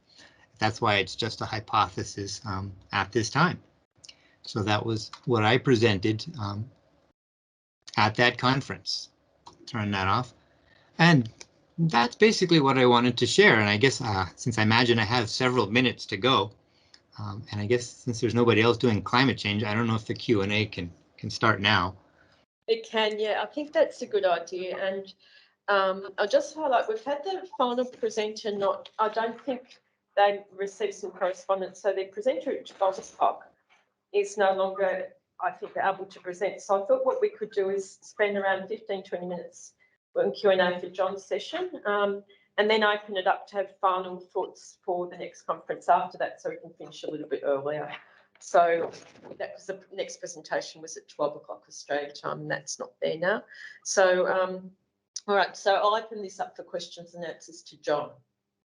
I don't know if it would help to see the poster or to see my face, since I don't know if you can do both with Maybe Teams. both are lovely, but if you pop the poster up too, that might be good. John, if you can just show that. Sure thing. Prompt a few discussions. Unfortunately, I don't go into much depth about different worldviews. I actually have an article in Yale Climate Communications, which is cited in the bottom of the poster, and probably I think it's cited in the video, and I can put the link here, where it goes into more depth on how you do that, what are different themes. There's a table on how the different worldviews, and not just the three, but there's 5 or 6 worldviews there, how they view time differently, how they view complexity differently, and basically how they construct the world very differently. But this is a poster, so I think I can copy the link to the chat. Thank you. So he'd like to ask John a question. John's just posted the link, so we'll be able to circulate.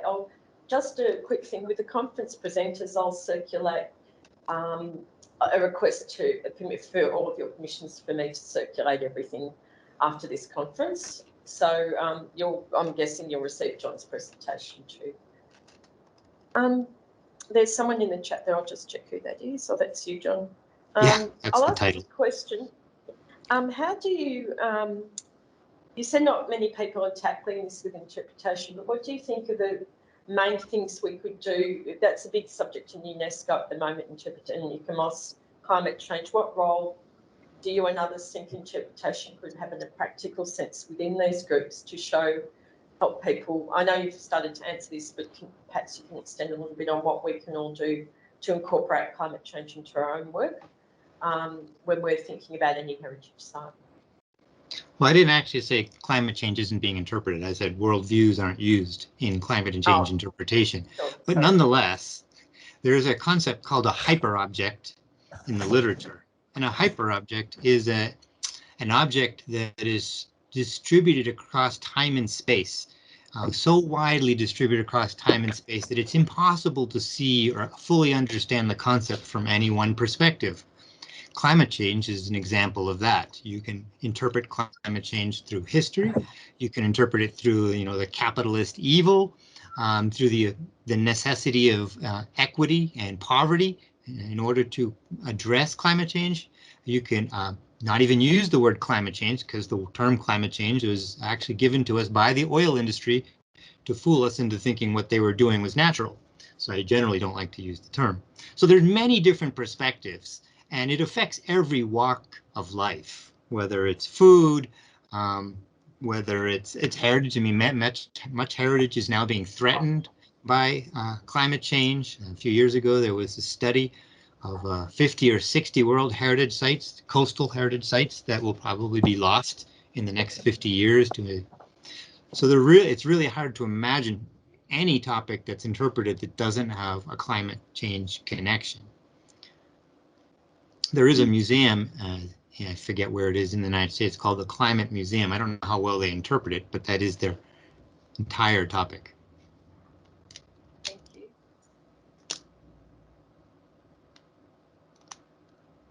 Which isn't to say you should always interpret this topic, but Some questions for John? if you're a member of Interp Europe by chance, I did a webinar, much bigger webinar, obviously, on this topic, which was very successful. And of course, the video is available to anybody who is a member. It's actually on YouTube, unlisted, but I probably shouldn't share it unless we had permission. So. What do you think then we can do within the work we're doing? Say we're interpreting heritage sites of different kinds. How can we address the issue of climate change? I open this up to everyone within the work we're doing. Say we're interpreting, I don't know, an Australian woolen mill or something. What will be the way we? Generally, we're now being asked. UNESCO wants, and ECOMOS wants everyone to include climate change as a top priority. So what are some interpretive strategies we can use, do you think? Well, I think the full range of strategies for interpretation and communication can be invoked. I'm not sure there is one except for this. This is really the only, and it's not even climate specific really, because you can interpret many things through a worldview. Understanding your audiences is an important component of that, is understanding worldviews. So I'm not sure there is a particular strategy, but one thing that much interpretation lacks, and this is sort of something we alluded to earlier, is that it doesn't really lead to concrete changes in the world, which is why it's hard to measure and it's hard to demonstrate. I'm going to stop sharing. Thanks. It's hard to demonstrate that interpretation is a valuable investment, right? So linking a particular action is an important component of interpretation, whether it's climate change or anything else. As a site manager, I'm interested, my perspective is to improve the health of my site, the conservation, the integrity of my heritage. So I want to move my visiting audiences, and they can be visiting virtually or visiting physically, so that they in some fashion contribute concretely to my management mission. You know, whether that's a donation, whether that's volunteering, whether that's word of mouth promotion. I mean, there's a lot of different actions that I can try to promote through my interpretive intervention. Some of those could be climate related. Obviously, donations to certain projects that are increasing the resilience of heritage assets against climate change. It might mean attracting new audiences or being able to sell programs that raise additional funds for that, by seeing some of the damage that's actually occurring in your site. I personally am not a fan of go home and do something for sustainability, which a lot of sites do, because as a manager, that doesn't help me at all. That doesn't help me being evaluated. That doesn't help my budget. But some people seem to really like doing that. That's kind of a windy answer to your question there, Sue. Thank you. I think that's actually provided a good link into the next session then, or the final part of this short conference, is to say, what do you think we can think, how do we think about making a difference and making interpretation matter in the world that we're all living in, as either people working with government, not-for-profits, people working with communities, people working in the private sector. In the half hour we have left, what things can we practically do to increase the impact of interpretation, to increase its value? I'd like everyone to participate either online or in person, speak up, but I know from talking to people individually, everyone's got ideas on this, but it's a good way, I think, to end the conference and actually lead into the bigger conference next year. The other issue, John, is there's a climate change working group with UNESCO, with ICOMOS, sorry, that Gabrielle leads, so we can bring some of this thinking into that working group too. So it would be good today if we can look at future links these people here today can have to broaden these conversations as much as possible. So let's start with the people in this room, put you all on the spot, and then we'll go to the virtual world so if people have time to think. What things can we practically do? Some things we've mentioned today, things like the value of interpretation, that's important. People don't seem to recognise its value. People don't seem to, it's always put, well, it's often put near the end of a project, etc. Communities aren't consulted, etc.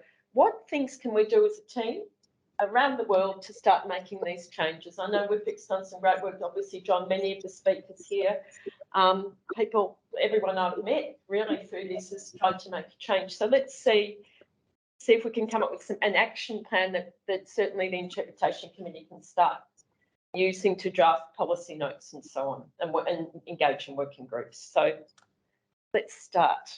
Do I have to pick a volunteer here, or will someone speak up?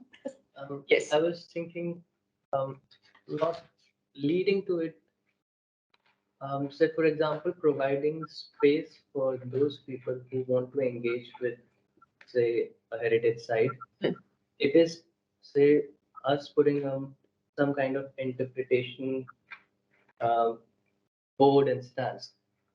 I was also thinking, could we also make space for them to put their views at the site itself, and not just having our side of the view expressed, getting feedback directly and make it part of this an engagement.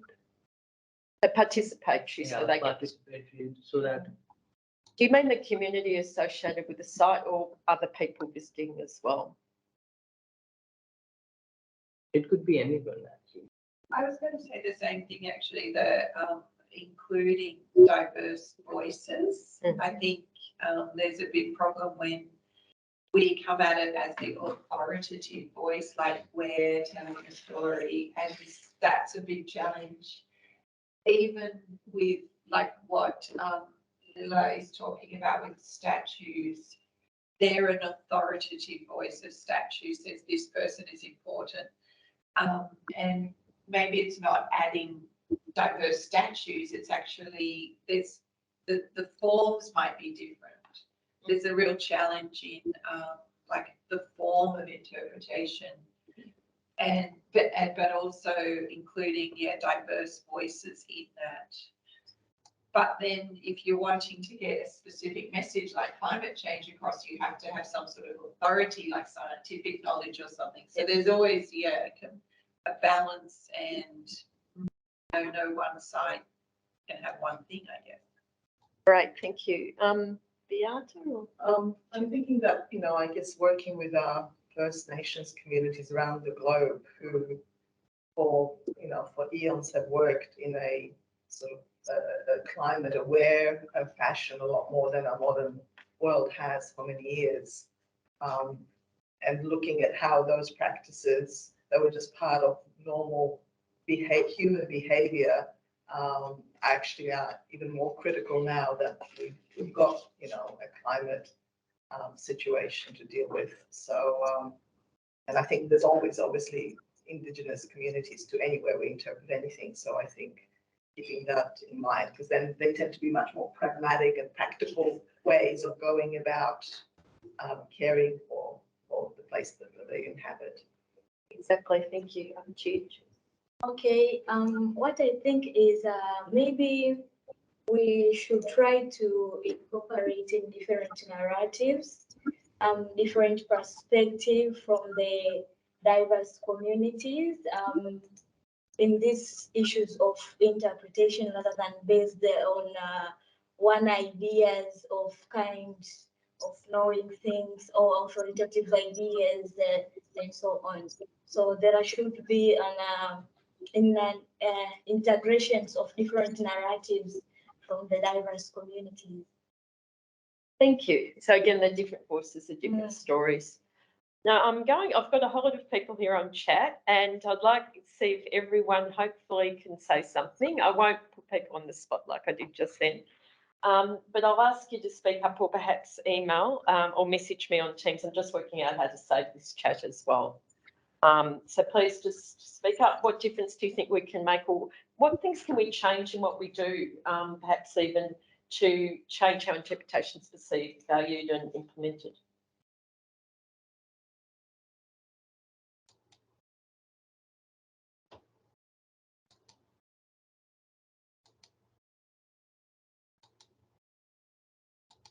Hi, Sue. It's Olwen here. Hi, Olwen. How are you? May I speak? Yes, of course. Yes, thanks. Well, certainly in the World Heritage arena, and this is something that's being worked on at the moment with sites of conflict and memory. It's foregrounding interpretation as a fundamental tenet of a World Heritage nomination, to provide all the multiple voices and stories as part of that nomination dossier. And so that goes to the question that that John and Lila were talking about, which is, who endorses the interpretation, or who endorses the inscription of a site on the World Heritage List, and what stories are being approved. So certainly in World Heritage, there is a move, certainly for sites of conflict, to have interpretation plans and strategies put forward as part of that nomination dossier, which then foregrounds interpretation as a really, really important part of site management. And I guess if we can do that in all of the properties that we are presenting to the public as the first thing that we do rather than the last thing that we do, that will be an amazing outcome. Thank you. Thank you. That's great news. That's really exciting. Yeah. Thank you. And Gaetano? Yeah, my impression is that as we speak about ICOMOS and their position about climate change, my impression is that, again, we're talking only about physical heritage and how that is affected by climate change. So it's more like a remedial way of kind of reactive approach rather than a proactive one.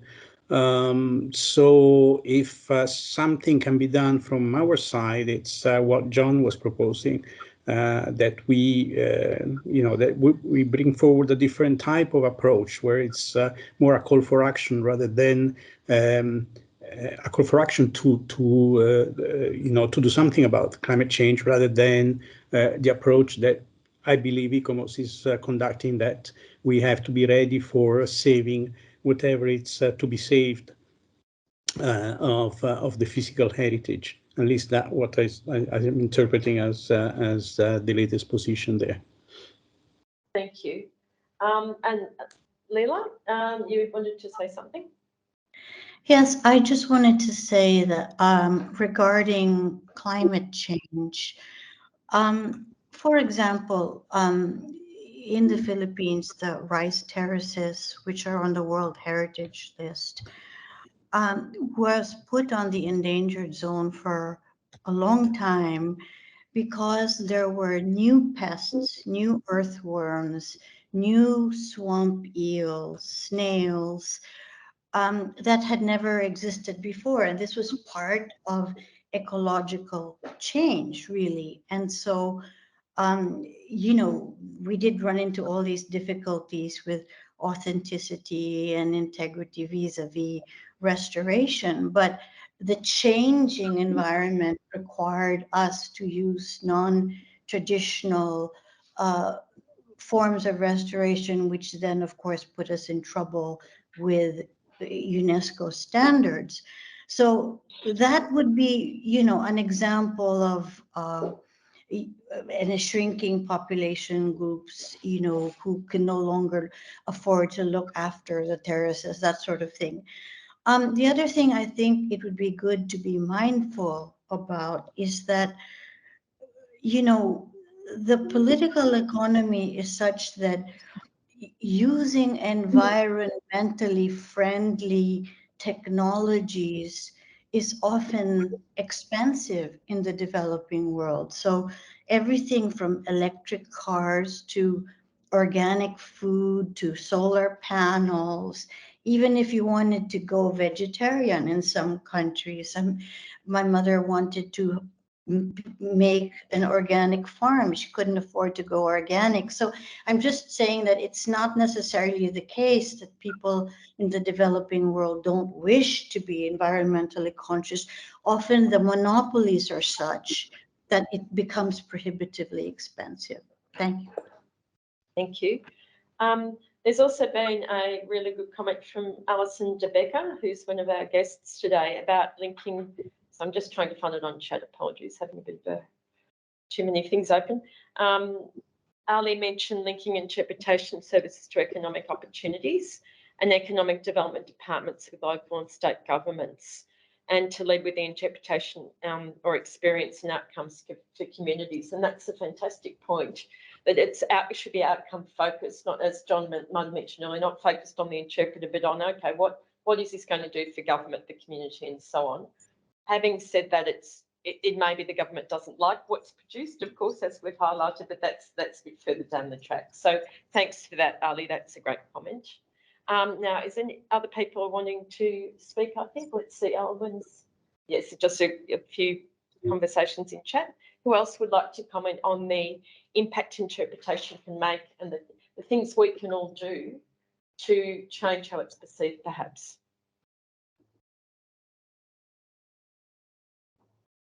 John, you had a comment? Yeah, to state what I said, but in a different way. Interpretation is notoriously bad at project design and management.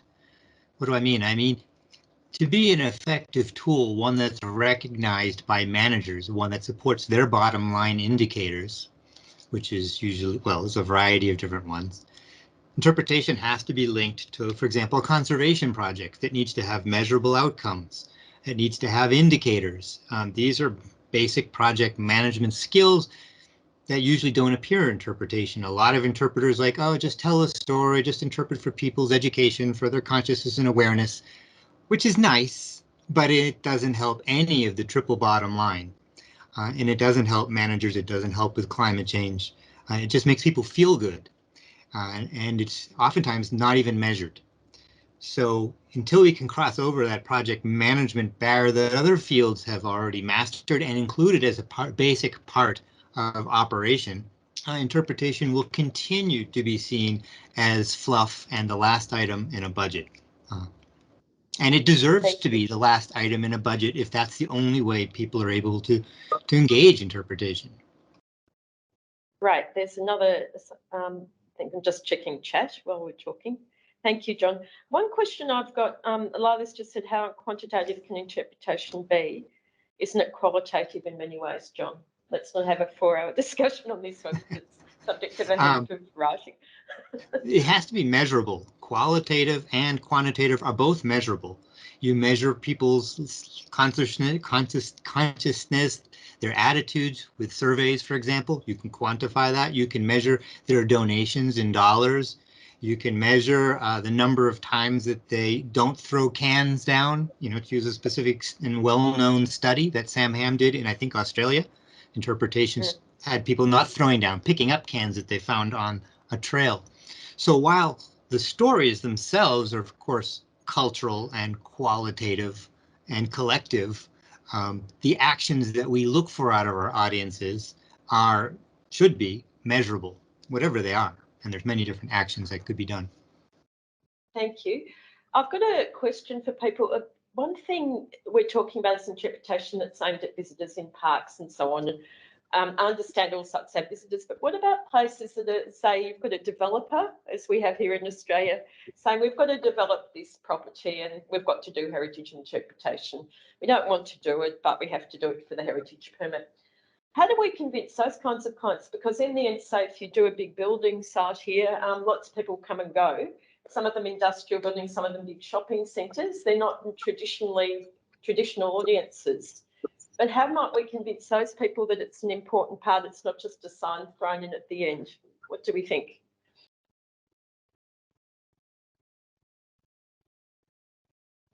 I mean, it's kind of placemaking. Exactly. Yeah, that's the other thing we haven't mentioned. Yeah, like there's a big crossover now, I think, between marketing and development and interpretation, where it's kind of placemaking. So people want to, know about the history of a place. They want to feel like they're part of something. And often, we do commercial interpretation, like it's kind of just packaging the history for people in a way that they can feel that get an experience that the place is layered with stories as they go about their normal activities. Maybe it's also involving the people, the communities previously associated with that site in that too. But yes, you're quite right. But quite often that in other senses, interpretation, say for a business, might result in them thinking more about climate change. So maybe some of the big clients that are very influential with, say, fossil fuels, that's a vein hypothetically, might learn something from us rather than targeting it at a park visitor. It might be something much bigger with a corporation or an entity where we might be able to try to make a difference too. So that's just me throwing in a thought there about different audiences. Let's have a look. We've got more in the chat. Just going, so many messages. Agreeing with, I'll save the chat for people too. I'm just working out how to do that. So Owen said you have to appeal to large companies. Exactly, Owen. Cultural capital deficit or otherwise good for annual reports, exactly. Annual reports, someone's performance review, and reputational capital. Other questions or comments? This is quite a very good discussion, I think. Companies invest heavily in PR, but oftentimes it's fluff, exactly. Interpretation gives it substance. And one issue that raises, of course, is if you do the interpretation in a way they didn't expect. So it's not just marketing. It might be looking at some of the difficult histories of the site. That's always a spirited conversation. But one thing we've found when we do our work in my business is that often the client will say, yes, okay, we'll do it. And so it's not what you might think. They're open to ideas. They become very engaged in it. So it's quite an optimistic thing quite often working commercially. Yes. So we've got more comments. Here's Betty Weiler from Australia made a tool for measuring attitudes and tendencies following an interpretation program. Yes, John and Sam and Betty did a lot of work in the 90s, particularly early 2000s. More questions, comments, challenges? John's written, attitude research goes back to the 1960s, exactly. There's been some wonderful work done by many people around the world too, and I think the exciting thing for me is people that have been around for years are changing their views and continuing to do new research, particularly in the States. So that's good. What about some people who haven't said anything? What do you think? Because many of you here are working in the field, if not all. So what challenges, you can put it on chat room, but what challenges are you coming up against just in your daily work? John's put another one in because John's doing a lot of work too. So many, lots of studies, yes, exactly. Anyone here in the room, what sort of challenges are you coming up with just with clients or visitors that we think we might be able to solve?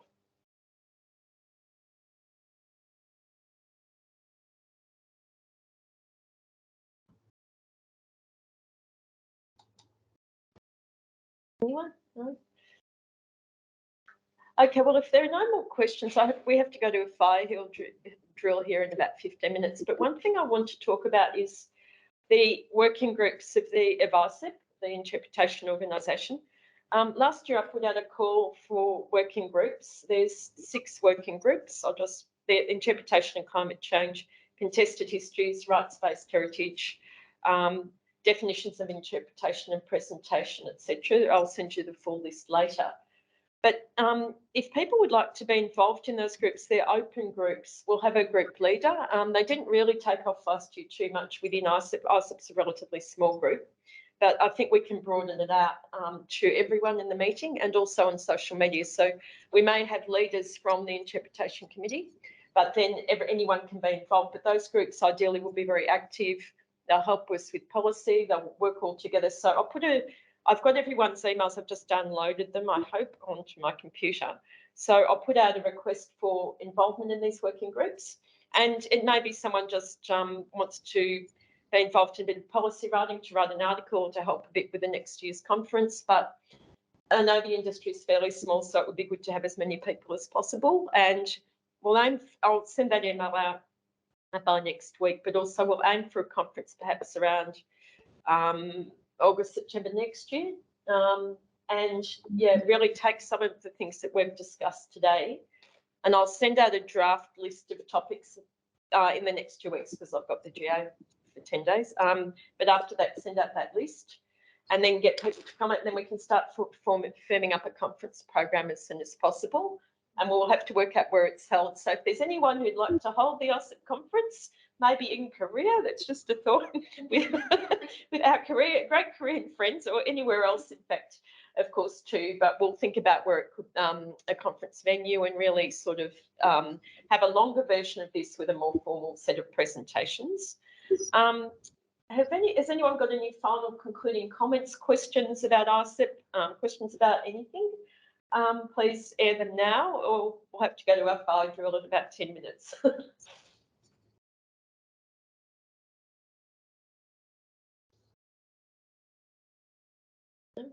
Well, look, I'd like to thank everyone very much for participating. It's been really exciting. We've had, I think, about 50 people, and I'm really grateful to everyone from around the world who's joined at all different time zones. Some people very tired, other people very tired, everyone very tired. So thanks so much, everyone, and I'll be in touch very shortly, but I'm really glad we had this. And again, I'm grateful to all the presenters in particular for all the work that you put in. Thanks, everyone, and I'll see you anon. Bye then. Thank you. Bye.